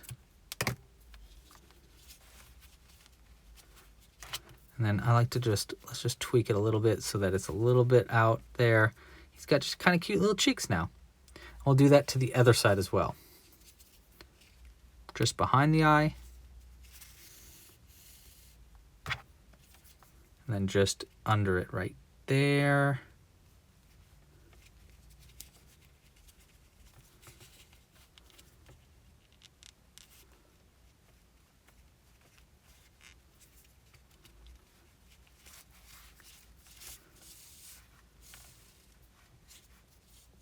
That. See, look how much more character that has. It's just such a simple way to add some more emotion to your dragon's face. And then we'll double knot it relatively tight. We'll probably tweak it a little bit once we got this double knotted. Cut it nice and close. Toss this to the side. We'll use this nail to just kind of like mess with this and this embroidered strand a little bit to kind of pull it out just a little bit, just so it's just barely covering up the bottom of the eye, giving him a little bit of style. And you can do the same thing over the eye to make him a little grumpy looking too. But yeah, that is going to be our little dragon there. Let's pull our teeth out just a little bit, give this one a little bit more of a point. We'll probably mess with these teeth a little bit later on as well. Okay, that's going to be how to add the face. You can see there's a lot that goes into the face with just such a tiny little piece here. So it can be kind of hard to get it right. And you can add more teeth along the edge if you want. But once you get going, just don't stop. Just make the face and don't worry about it looking too weird. We can tweak it and we can mess with it a little bit later, and it'll have a lot more of character later on as well. Let's make sure that everything is pulled in there nice and tight. Looks like we got one little knot here that's fighting us, so we might need to tweak with that a little bit later as well. Looks like it's the knot from the lip that's coming out a little bit. So just go ahead and pull that through a little bit if we can, and just keep crocheting. Okay, now we have already worked one stitch for the next round. We can undo it a little bit just so we can get this yarn over it. Like that. Finish pulling it through there. Just keep our stitch marker in place. So we did one single crochet already for the next round, but we are on to round 9, which is technically the beginning of the body because we've already finished the head. So for the first round of the body, stitch number 9. Well, actually, let's go ahead and cut this inside loop here because we don't need that either. It'll just get in our way. And we'll go ahead and try to stuff everything in there except for our stitch marker with the back of our crochet hook. We'll come back and we'll be adding some stuffing into that in a little bit as well. Okay, so for round 9, you want to do one single crochet, which we've already done, and then you want to do an invisible decrease. So we're going to take this out a little bit. We're going to go into the front loops of the next 2 stitches. So one single crochet and then invisible decrease, front loop, and front loop. Yarn over, pull through, pull a little tighter, and pull through. Okay, so single crochet, invisible decrease, and then finish up by doing single crochets into the remaining 6 stitches.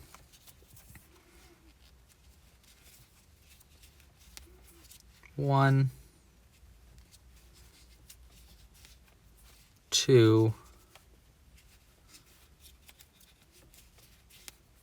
3,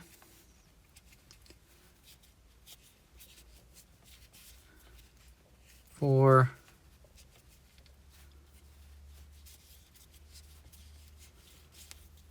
5. It's going to be the last stitch right there. Will be stitch number 6. That'll be the end of round 9, which will be, you should have 8 stitches around now at the end of round 9 there. For round 10, we're just going to be doing a single crochet into each stitch around. Now, before I get started on round 10, something I like to do is move this stitch marker down since we don't really need them up here anymore. So I'm going to just pull the stitch marker out. I'm just going to try to be as delicate as I can as I pull it out, just in case we have some of it knotted around.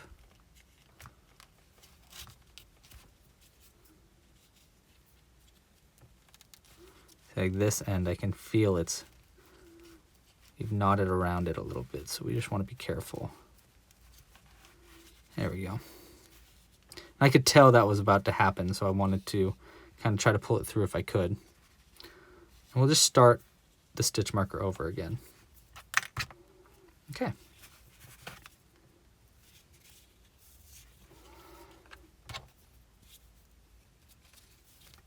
All right, so for round 10, we're just doing a single crochet into each stitch around, 10 stitches total. Let's go ahead and get this guy out of the way. We'll just keep single crocheting around. I worked around our tail end, or I mean our stitch marker there. 2, 3,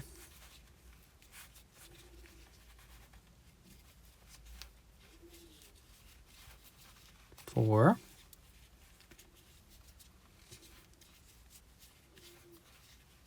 5,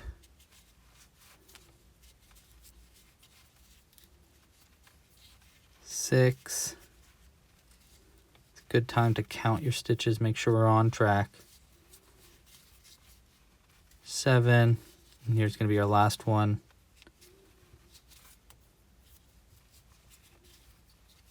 8. There we go. Let's pull our stitch marker up. I like to keep the tail end of the stitch marker on the inside if we can. And we'll fold this over like that.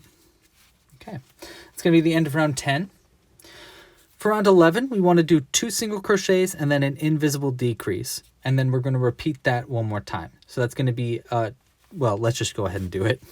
2 single crochets. Let's stuff this tail end of our stitch marker on the inside a little bit so it just isn't in our way. And we'll go 1. And then I always like poke in and then pull it up. 2. Invisible decrease. We go front loop and front loop and then single crochet. And then we're going to repeat that process one more time. 2 single crochets and an invisible decrease. So we'll go 1,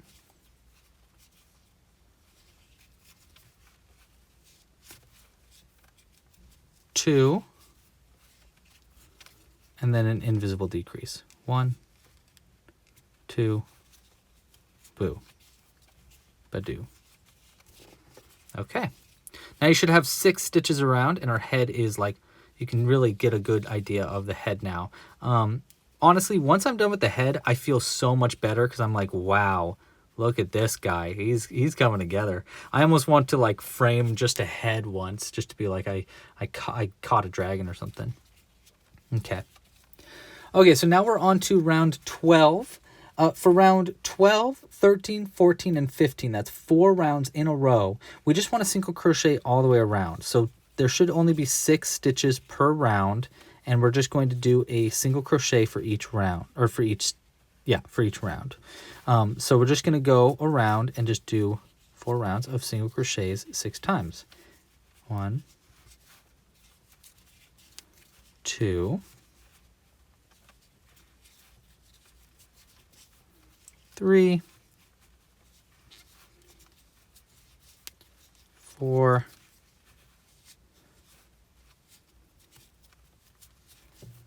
5.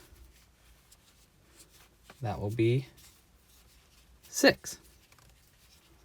Okay, so we got our first round done. That'll be the end of round 12. Now I'm going to do 3 more rounds of that around, all the way to round 15. Okay, so that's going to be the end of round 15. There we have our 4 rounds of single crochet. 1, 2, 3, 4. Now we are on to round 16. For round 16, we're actually going to be increasing back up to 8 stitches. We finished our neck, basically. We want just the end of our neck, a little bit longer there. So we're going to be doing 2 single crochets and then an increase repeated twice. So we're going to start by going 2 single crochets, 1,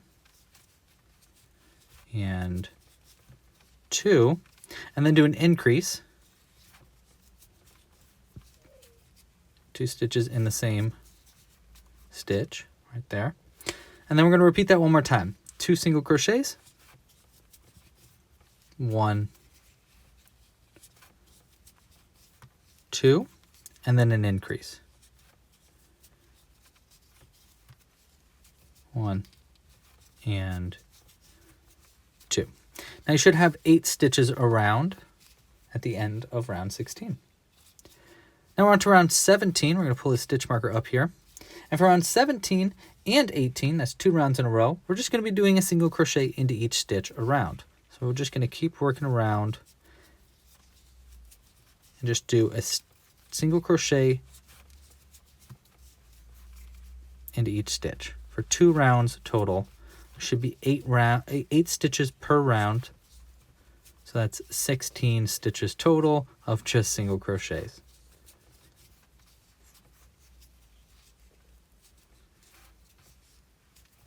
Okay, and that's going to be the end of round 18. That's 2 rounds in a row of just single crochets. Now we'll pull our stitch marker up, and we are on to round 19. For round 19, we're going to do 1 single crochet, just 1 like that, and then an increase. There's 2 and 3. So 1 single crochet, 1 increase, and we're going to repeat that 4 times in a row to go up from 8 stitches to 12 stitches. So let's do our second repeat. There's our first repeat done. Second repeat, single crochet 1, increase 1.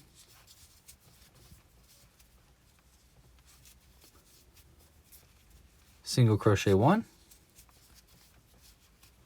and then an increase.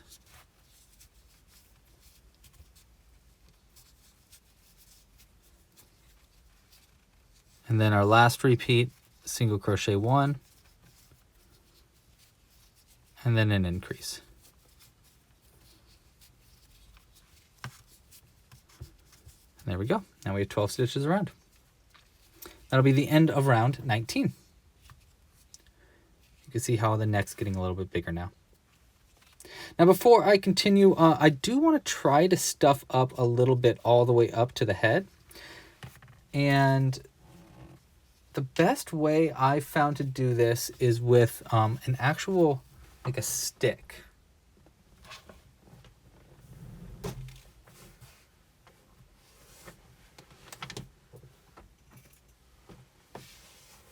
So if you have a stick like this or a pencil, I like to just take a little bit of our stuffing here and try to get into the very tip of the head. Just because it gets a little bit more difficult to do this later. You can do it later as well if you want, but I find that it's a little bit easier to get it done with earlier on. And you definitely want to get ahead of the eyes if you can. There we go. So I just got the nose a little bit. Again, just a little bit more stuffing, not too much.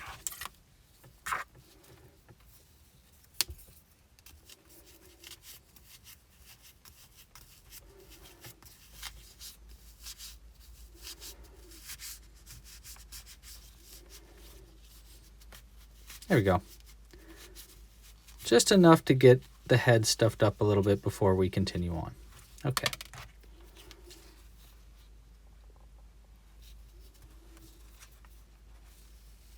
There we go.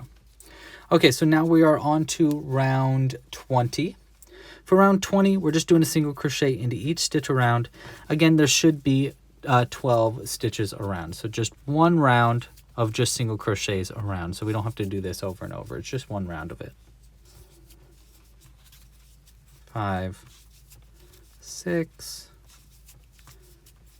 7, 8, 9, 10, 11, and here is going to be 12. And pull our stitch marker up there. And then now we are on to round 21. For round 21, we're going to do 3 single crochets and then an increase repeated 3 times total, which will bring us up from 12 to 15 stitches. Work around a stitch marker here. 3 single crochets, 1, 2, 3, and then an increase, 4 and 5. And we're going to repeat that 3 times in a row. So there's our first repeat. Let's do our second. 3 single crochets. 1, 2, 3, and then an increase. 4 and 5. And then one more repeat of that. 1, 2, 3, increase. 4 and 5. Pull our stitch marker up. That'll be the end of round 21. For round 22, another round of just single crochets all the way around. Just a nice simple round of just single crochets all the way around for round 15. I mean for 15 stitches rather. This is round 22.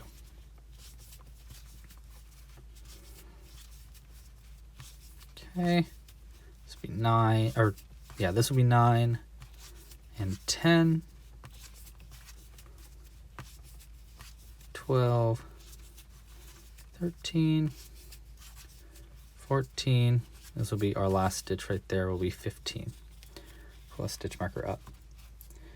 All right, for round 23, we're going to do 4 single crochets and then an increase repeated 3 times around to go up from 15 to 18 stitches around, which is going to be the main, as big as our body is going to end up actually getting. It's surprising how small the body of the dragon is compared to like the entire dragon. So we're going to do, okay, so let's just go ahead and do that. So we're going to do 4 single crochets and then an increase. Get our yarn ready, pull our stitch marker over.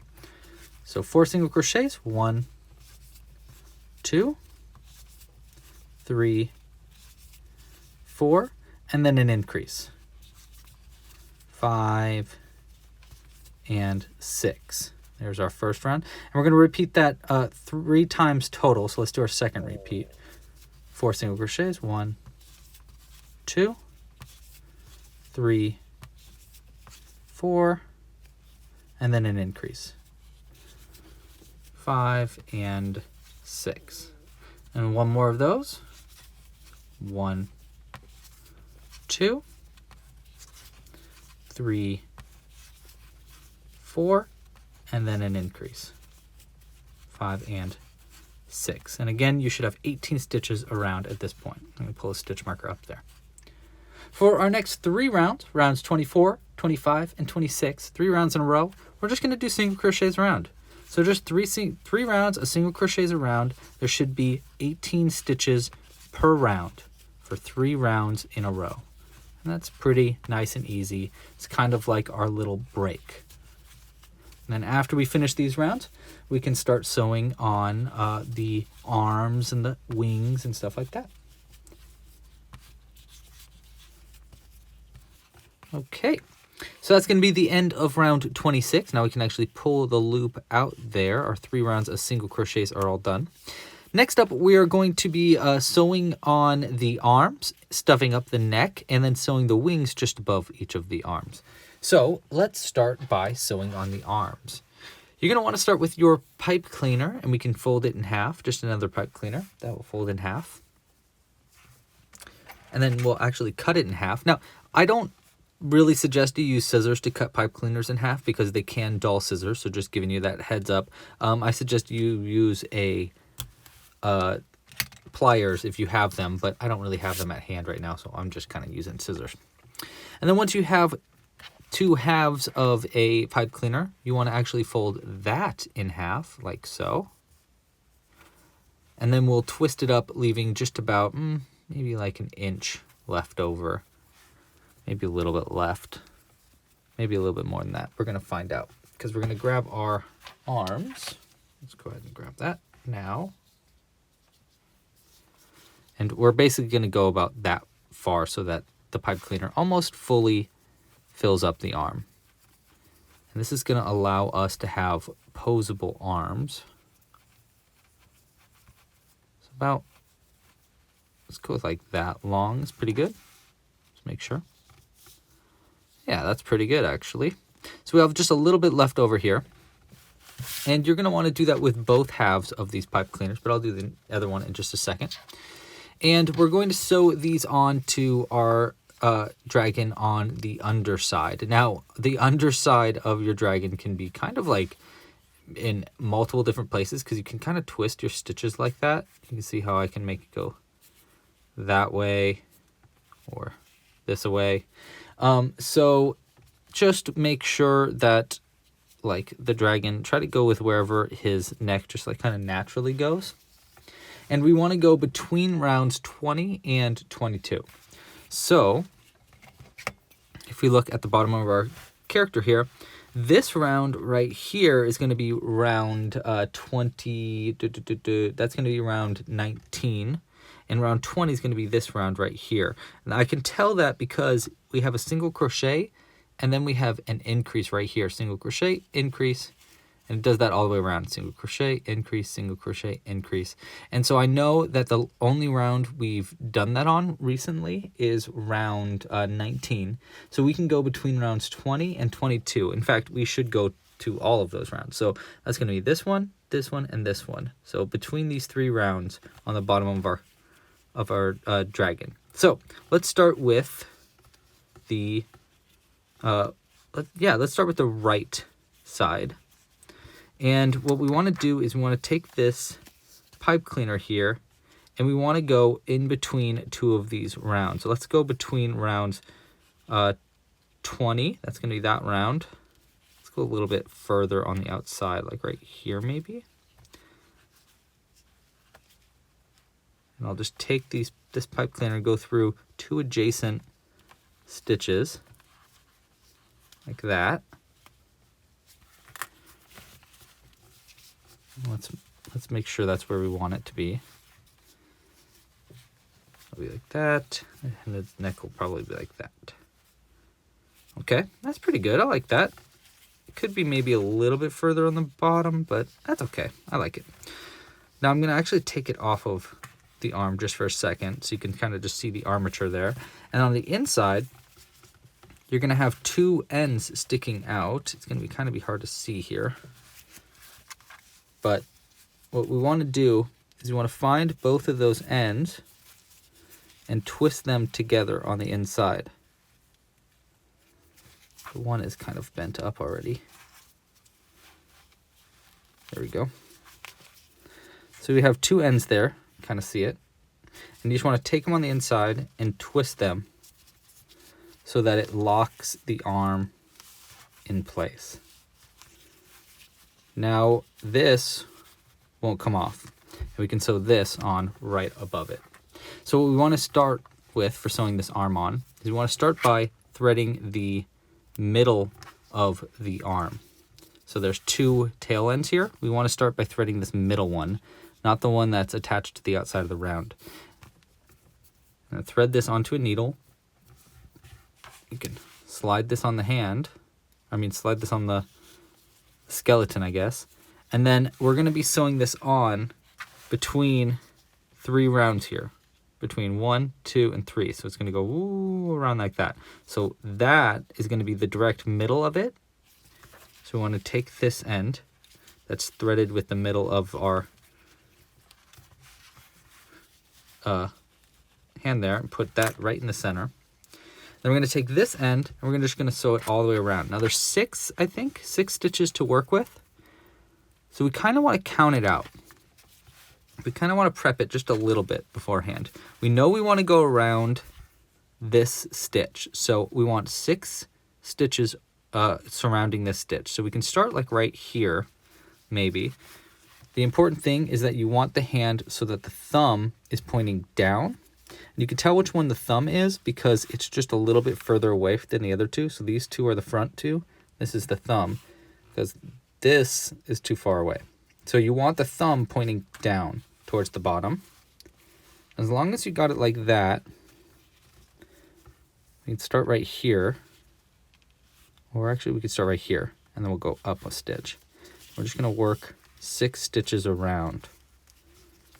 And then we're going to go through the next stitch on the arm, into the body, into the same place, and then come out through the next one. Now let's count out the rest of these. Once you get it started, it can get a little bit easier. Okay, so we'll have 1, that's going to be that one, 2, 3, 4, 5 stitches left, and we're going to have to start. This is going to be the last place we're going to sew it on, and we have 5 stitches. So 1, 2, 3, 4, and then 5 is the one that we're currently in. So we're actually got a pretty easy one here. Just going to go around. Now I have it almost done. We only have 3 more stitches left, but before I finish that up, I do want to stuff this arm up just a little bit. Not too much, just enough so that it's not like deflated. And you just want to do a little bit of stuffing at a time with a long stick, like this.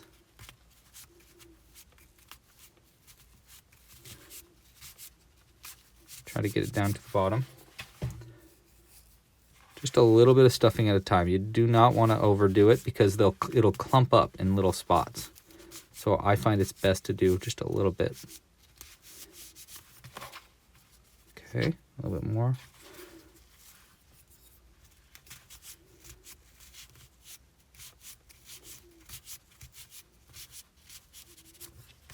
And then a little bit more.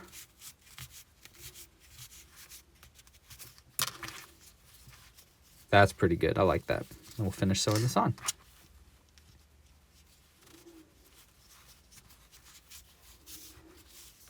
One, 2,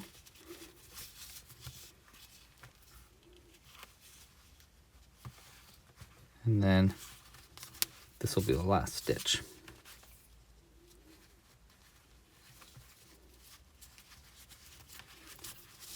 Okay, there we go. That's pretty good. And this will be able to bend in different directions now. There we go. Okay, now we can double knot these 2 knots on the inside. And we'll end up doing the same on the opposite arm as well. And I'm gonna, let's find out how far away we want it to be sewn on. Go ahead and cut this knot though. Throw that to the side. Now the other arm, we want to sew on just a few stitches over. So let's look at the bottom of this one and see how far away it's going to be. So that's going to be the one end. We'll have 1, 2, looks like we have basically 3 stitches in between arms. So if you look at the bottom here, let's go ahead and get our second armature prepped.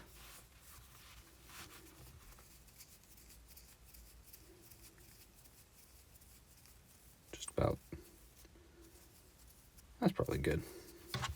And we want it to be only a few stitches away. So 1, 2, 3. So it'll be right like here.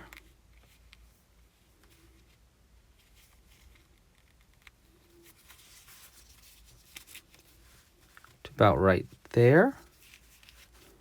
And we'll work around that bottom part. I'll just thread that on.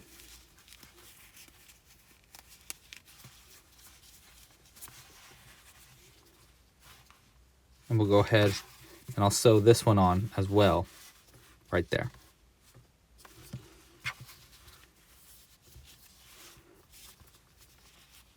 Okay, so I got our arms sewn on now. I'm just going to go ahead and double knot it on the inside and give it a cut. 1 and 2.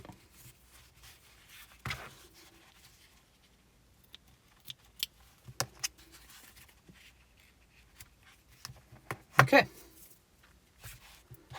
There we go. So we got both of our arms sewn on. You can see I have 3 stitches in between.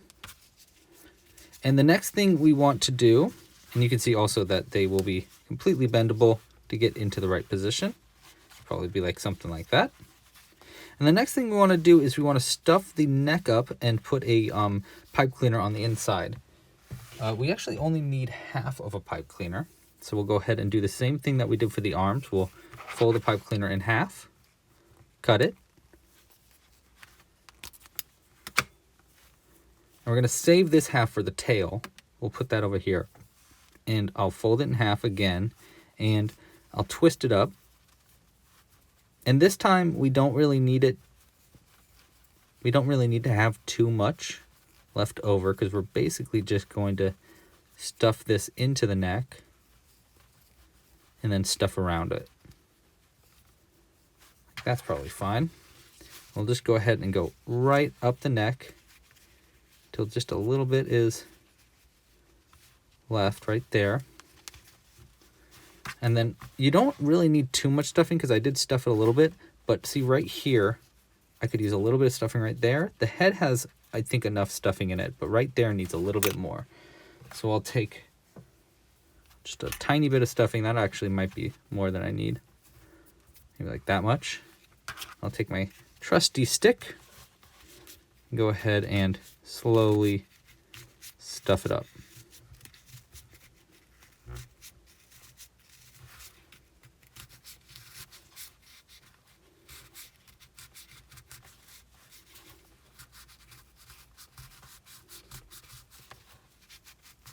There we go.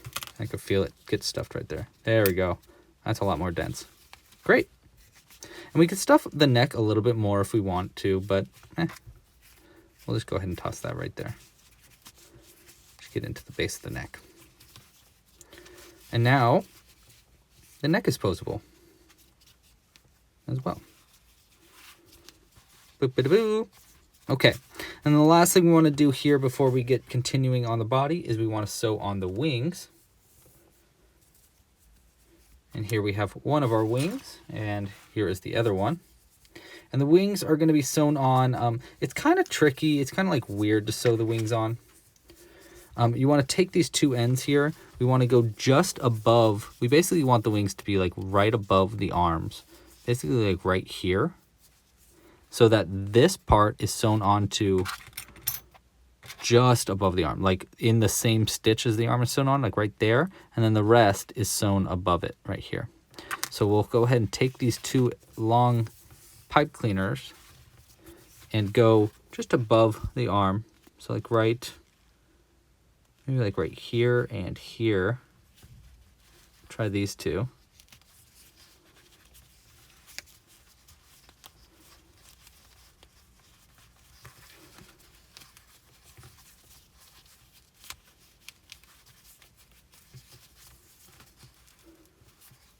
There we go. Let's see how that looks.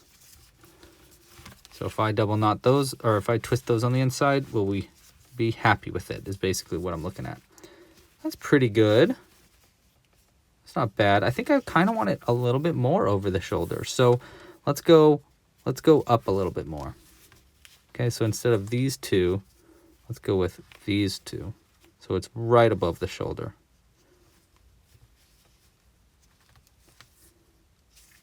This. Let's see how that looks. That's not bad.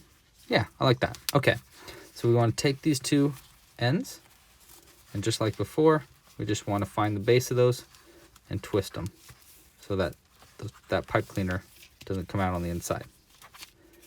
And then we can actually just sort of twist it so it's just a ball of metal pipe cleaner there. And we're going to try to sew around this pipe cleaner so that none of the pipe cleaner is showing. We want to avoid any of that pipe cleaner being shown. So we have two ends here. And I guess this one's a little longer, so we'll use this one. We'll thread the small one first.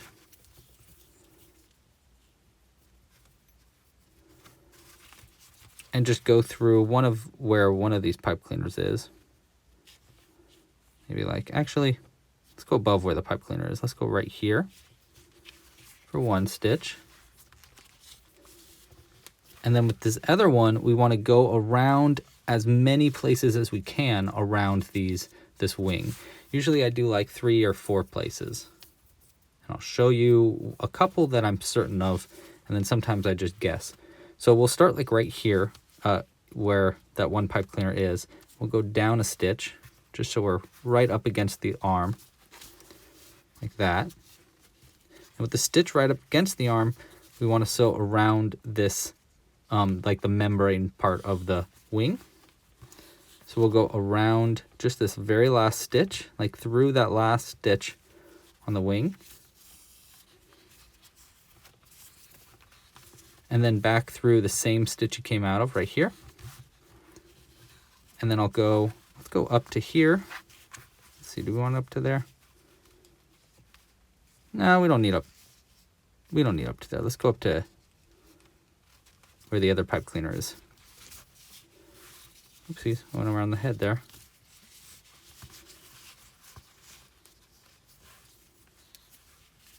Yeah, that's pretty good. I like that.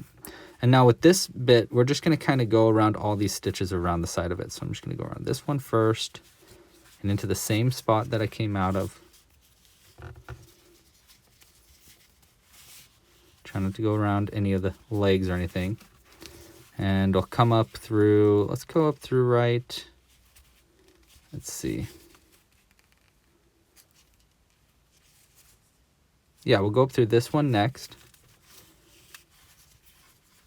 And go through this side of the wing. Just find somewhere for our needle to go through.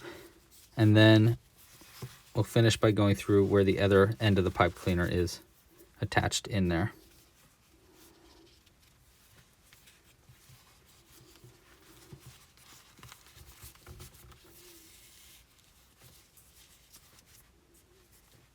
Okay. So we'll come up through, see where that fuzz is? That's where we want to come up through.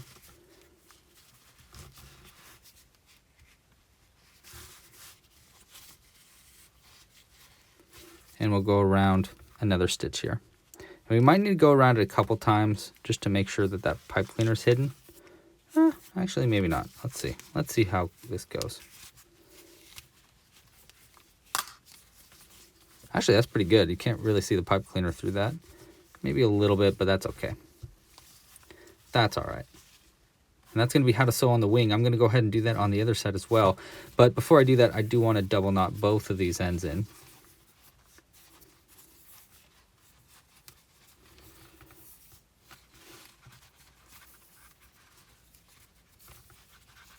There we go. Cut the end relatively close. It's a bit messy on the inside there. There we go. So I'll go ahead and add the other wing to the other side here, and then we can continue on for the rest of our body here.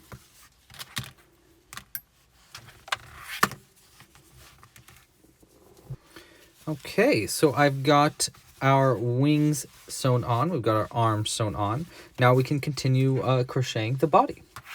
We are on round 27. And we've stuffed up the neck too. Don't forget about that. Okay. Pull our stitch marker over. So for round 27, we're just going to continue on the body here. We're going to single crochet 9. Just go 1, 2, 3, 4, 5, 6, 7, 8, and 9. And then we're going to do an invisible decrease. Or, I'm sorry, a single crochet, then an invisible decrease 3 times in a row. Okay, so single crochet 1, invisible decrease 1, 1, 2, boom. Like that. And we're going to do that 3 times. Let's do second repeat, single crochet 1, invisible decrease 1. And then one more, single crochet and invisible decrease. There we go. That's going to be the end of round 27. That's going to bring you down from 18 stitches to 15 stitches. So you should have 15 stitches now by the end of round 27 here. Okay. For round 28, it's going to be pretty close, pretty similar. We're going to single crochet 9 and then invisible decrease 3 times. So 9 single crochets, 1, 2, 3, 4, 5, 6, 7, 8, and 9. And then we're going to invisible decrease 3 times.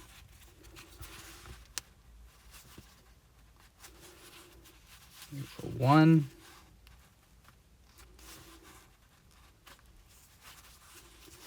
2, and the last one right here is going to be 3. And that's going to bring you down to 12 stitches around. You can see how it's kind of pulling in the bottom right there. Okay. Now we're on to round 29. Oh, I'm sorry, I think I might have said that last one was around 29, but it was 28. For round 29, we're going to be doing a single crochet into each stitch around. And there should, again, only be 12 stitches around. So we'll pull our stitch marker up, and then I'll go ahead and single crochet into each stitch all the way around. And again, only 12 stitches around for this round here.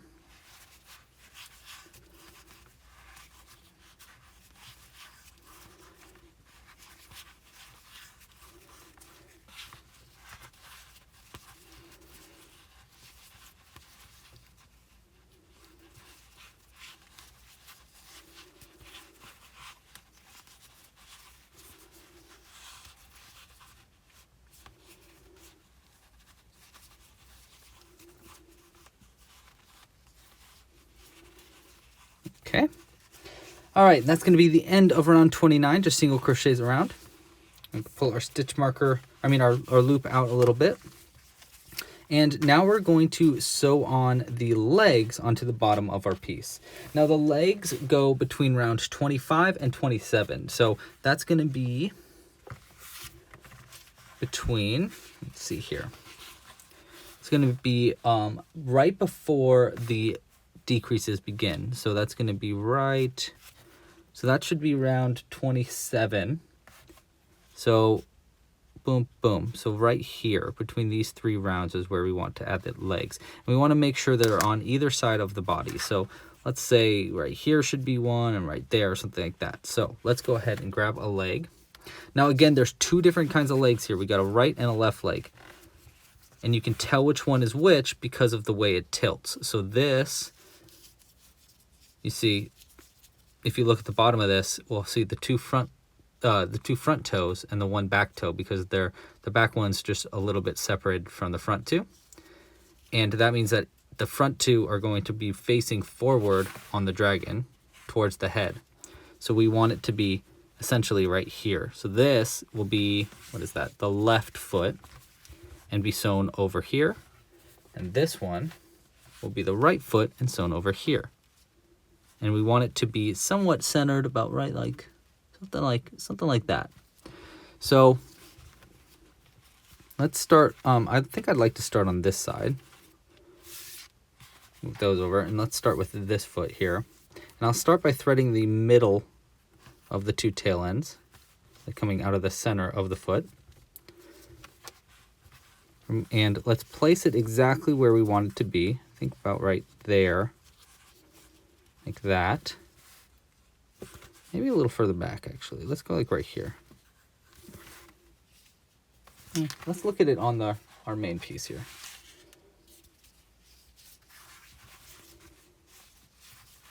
Yeah, that's pretty good right there. So between the arms, I want 1, 2, 3, 4 rounds, it looks like, on this finished one. So let's try that. Between the arms, give it a little stretch here. We want 1, 2, 3, 4. So it'll probably be like right here. Let's try like right there. See how that looks.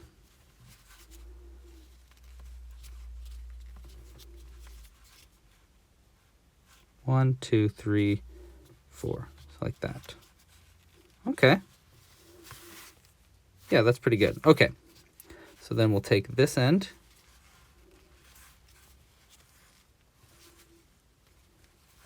Make sure we got this right. 1, 2, 3, 4. Oh, you know what? We need to pull this one up just one more round right here, maybe.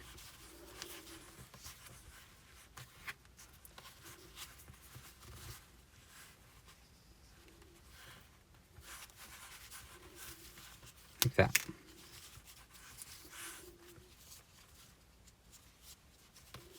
Yeah, okay. 1, 2, 3, 4. And the bottom of it is going to go right there. So we're going to start here, move over 1 stitch. We'll take this longer end, thread it on. And don't forget, we're going to start sewing this on here. Don't forget to make sure to stuff the foot up before you finish sewing it on, wherever you decide to sew it on.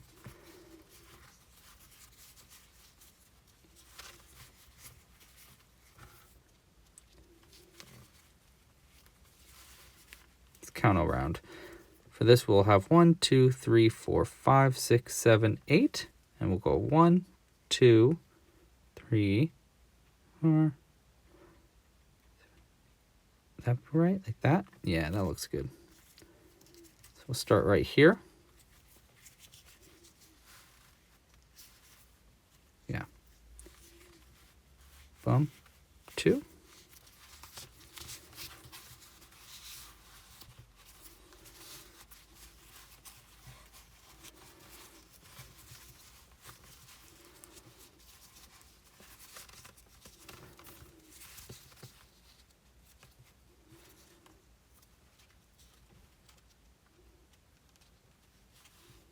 And we're just sewing it on like you'd sew something on, I guess.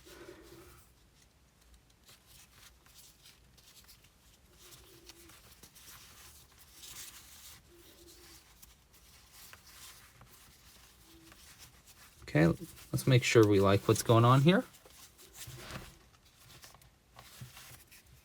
Yeah, that'll work. Let's twist the head a little bit.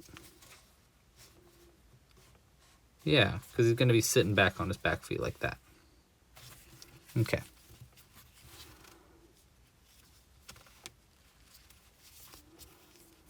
One, two, three, 4. We've got 1, 2. Wait, 1, 2, 3, 4. That'll be what it is. Okay. Now before I continue, got our last few stitches there. We just want to stuff this foot a little tiny bit. Not too much. Not that much stuffing should do. That much stuffing should do. We might want a little bit more stuffing, actually. Let's see. Let's test it out. Actually, no, that was pretty good. So we go 1. Boom, boom. 1, 2. Yep.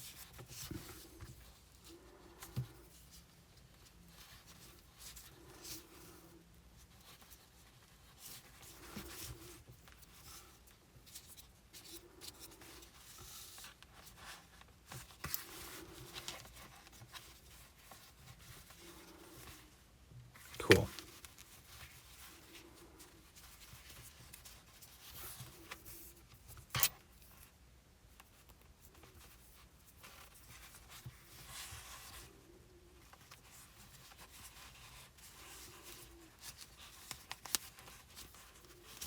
Okay. And then just like before, like all the other things, we're just going to double knot these on the inside. Make sure not to work around our stitch marker there. And then let's look on the final thing how far away each of the legs were sewn on. And then I'll go ahead and sew the leg on.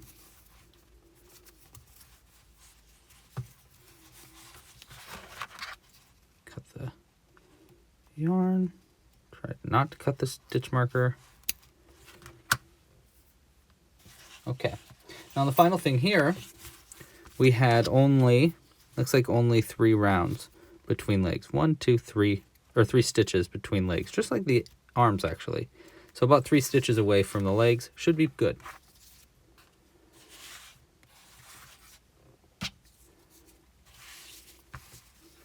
So I'll go ahead and sew this next leg on, and I'll be back in just a second.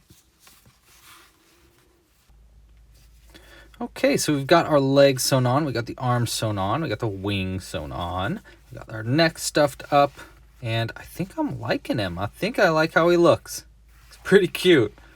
Pretty cute. Okay, so let's just keep on crocheting now.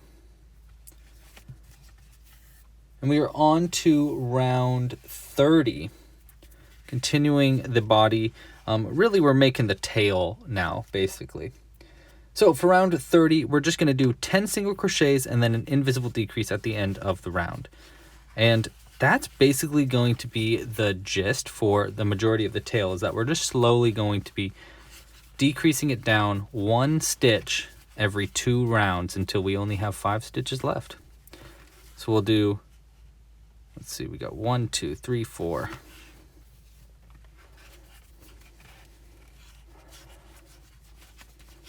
5, 6, 7,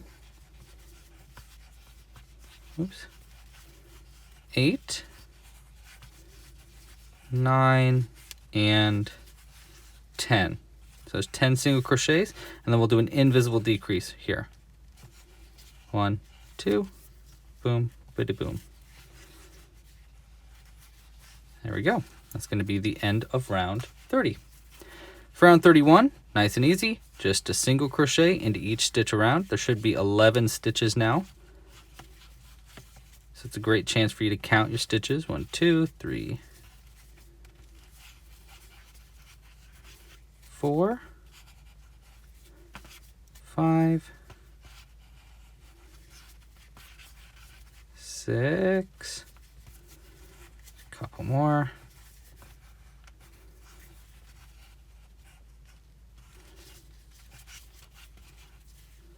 7, 8,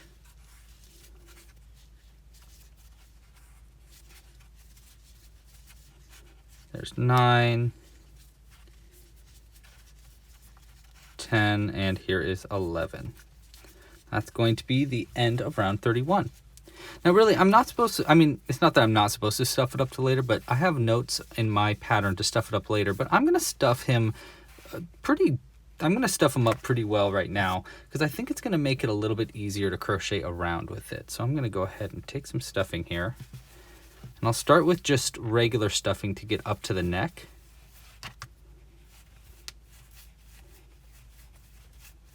I like to use the back of my crochet hook here because it helps grip the stuffing. Again, we're just going to go up to the back of the neck first. Like that. And then I'm going to use some of my excess yarn here to stuff it up after that. This is going to be a little bit more dense than regular stuffing and keep it weighed down just slightly more in the body. This probably won't be an issue at all. I haven't had any problems where the dragon is not sitting upright. He pretty much always sits upright, but this will help it in case you are worried about that at all. Okay.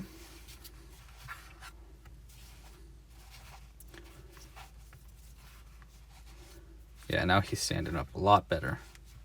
Okay, and that should help us as we go to just make it a little bit more dense and easier to control. Okay, let's just keeping on here. So now we are on to round 32, and we're going to continue our little pattern of 1 decrease. So for round 32, we're going to do 9 single crochets and then 1 invisible decrease. So basically, you can just keep single crocheting around until you get to the last 2 stitches. And then the last 2 stitches will be an invisible decrease. And then once you do a round of a 1 decrease, you can then move on to a round of just single crochets around. And you're going to see it's just going to slowly make it smaller and smaller, which is perfect for a tail.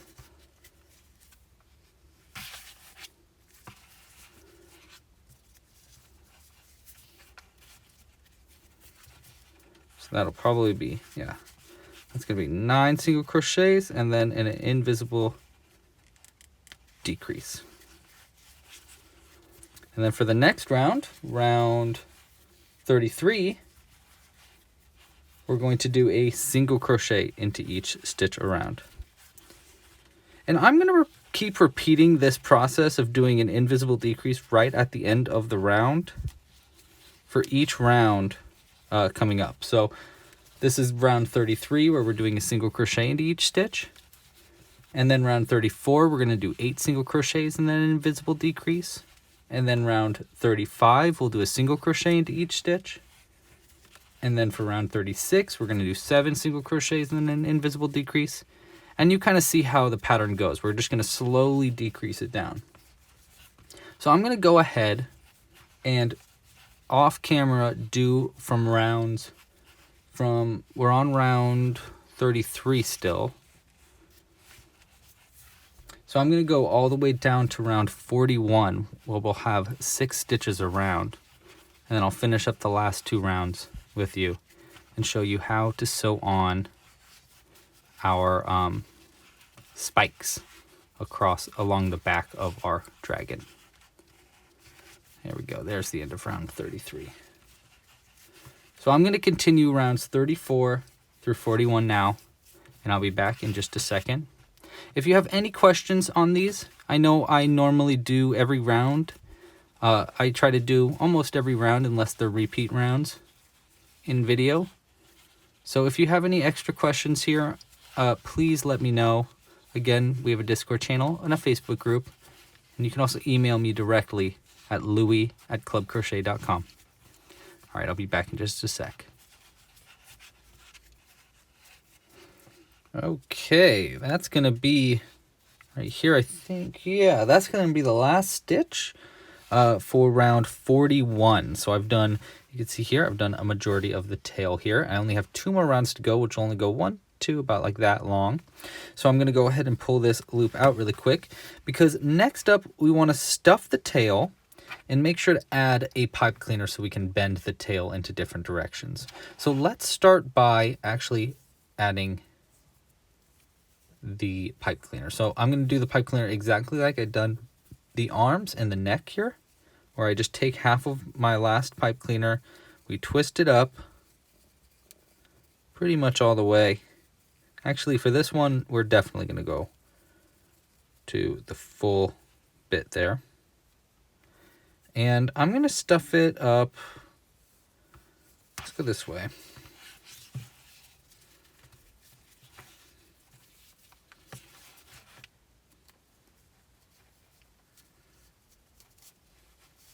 We're going to go all the way to the tip, right like that. And we want to add the stuffing ends about right here. So we want to make sure all this bit is stuffed a little bit more. We're going to just do a little bit by a little bit here. We want to keep the pipe cleaner just right there. Try not to get the pipe cleaner stuffed in there too far where you can't get to it, because you want to make sure that the stuffing is on the sides of the pipe cleaner. And if the pipe cleaner gets pushed in too far, you might have, well, a problem on your hands. I have done it before, and then my dragon's tail is not posable anymore.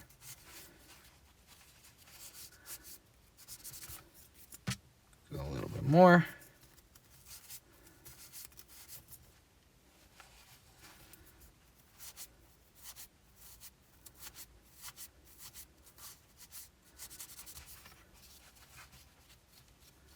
Just a little bit more right at the end there. And the good thing is we're just about done with our dragon. Just have a few more rounds of crocheting, and then we can sew on the spikes. And the spikes are actually shockingly easy to sew on, in my opinion. Okay. There we go. Now we just have a couple more rounds here. For round 42, it's going to be the same pattern as we've been doing before. 4 single crochets and then an invisible decrease right at the end. And I know I don't have our stitch marker here at the end here because I've been just kind of eyeballing it. But we'll just keep count. That's 2.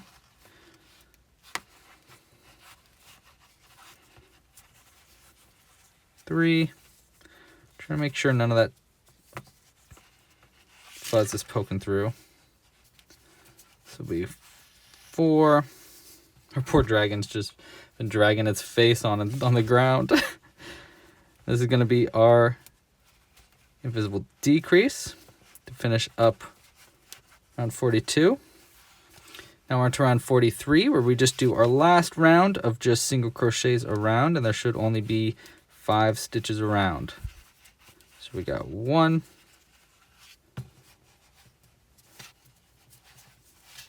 2. So close. We're so close. Oh. There we go.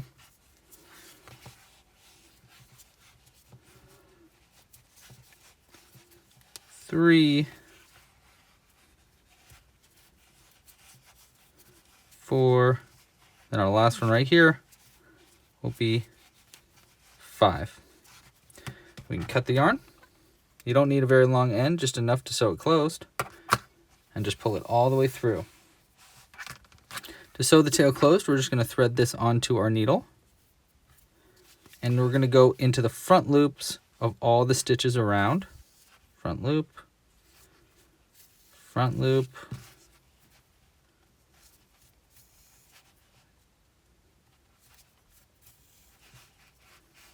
and there we go. And then we're just going to pull it tight, and we'll close up that end. We'll go straight through the center, and just come out, I don't know, there, seems pretty good. Like that. And then we can cut there. Let's go ahead and get our stitch marker out of here. 1, 2, 3, 4. There. And there we go. Let's go ahead and make sure everything's in the right position. We have our tail can be bent however we want it. Same as our arms and our wings. I like to make my wings like this. So they go a little bit down, up, and then give a curve to the edge of it. We got our dragon basically done. The only thing we want to add now is the spikes. Okay, so let's grab our spikes here. And actually, what I like to do is use an extra strand of yarn. I'm going to use a different color too. I'm going to use a little bit more of our blue yarn here. And plot out where we want the spikes to be sewn along the back. And we want, let's actually straighten our tail here. And let's straighten our neck. And we want to try to make the spikes go on as straight as we possibly can. Okay, you want to get it as straight as possible. And the best way I find to do that is to map it out with an extra strand of yarn before you go. So I'm going to thread a little piece of yarn here. And I'm going to start just behind the neck here. So we're going to start like right here. And usually I go up 3 rounds and over 1. Just like that. So if I go like 1, and then we'll keep doing that. 1, 2, 3. And we're just trying to like make it straight. 2, 3, we'll go like right here. And then 1, 2. 1, 2, 3 will be right like there. And this should be 10. So each of our spikes are going to go in between this. So there would be 1 spike here, 1 spike here, 1 spike here. 1, 2, 3. And they come out 1, 2, 3.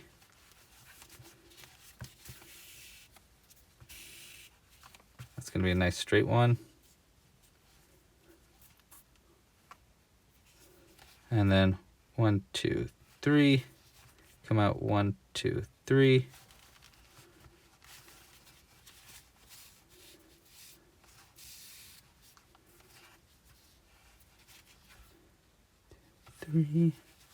And 1, 2, 3. I think that's going to be all the spikes, but let's count.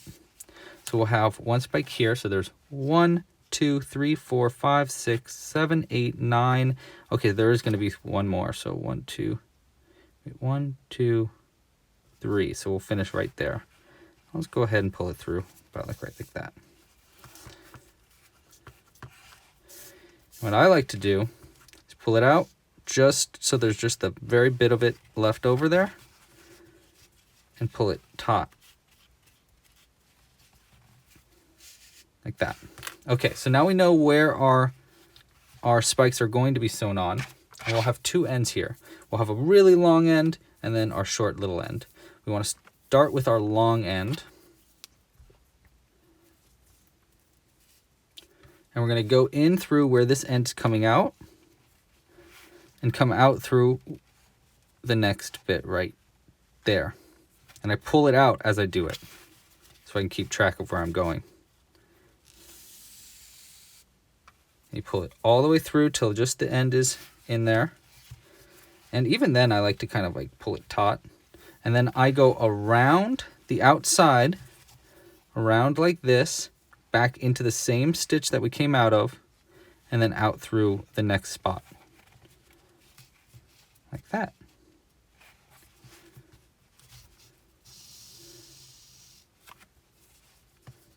And then I like to pull it nice and tight so that it pulls this end here in pretty tightly. So like this. See, it's just going to pull that end in there. And then I'll go around the next part. Around here, into the next stitch, and out through the next one right here.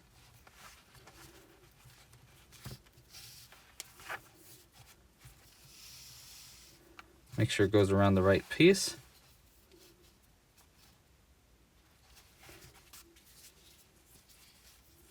Like that. Pull tight. Next stitch.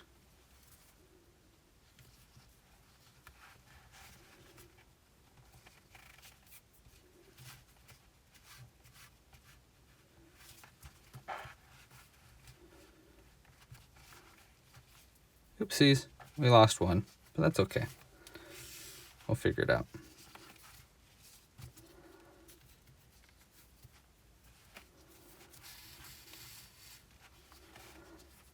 Make sure the spikes are straight on as you pull it tight.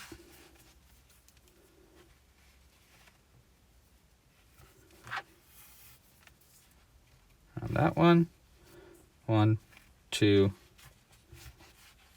3, I believe it's that one. Right here.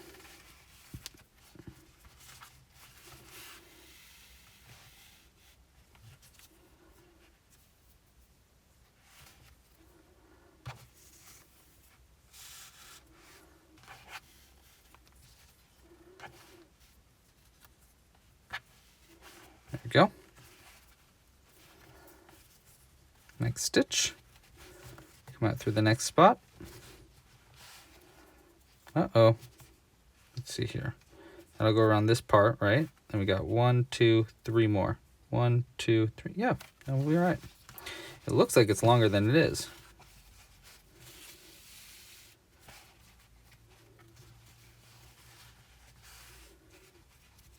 But it looks pretty good if you ask me. That's pretty well sewn on there.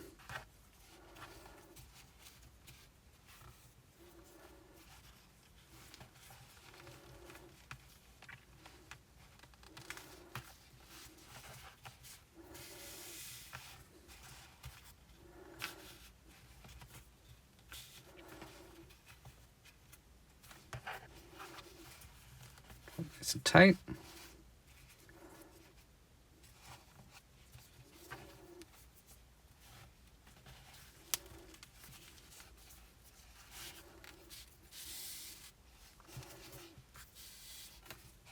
Just a couple more.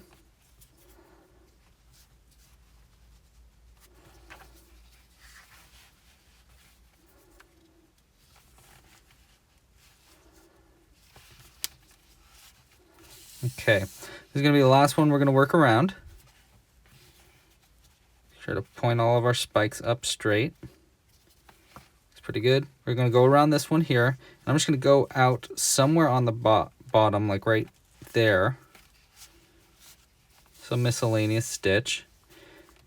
Pull it tight. And then with this other end, we're going to go out through where this last bit is, this last marker is. So right through there. And We're going to come out where we came out with the other end.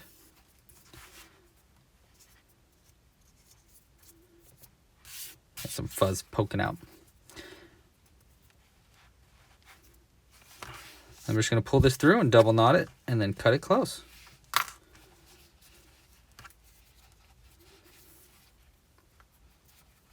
I get all excited at the very end of a project, especially a big one like this.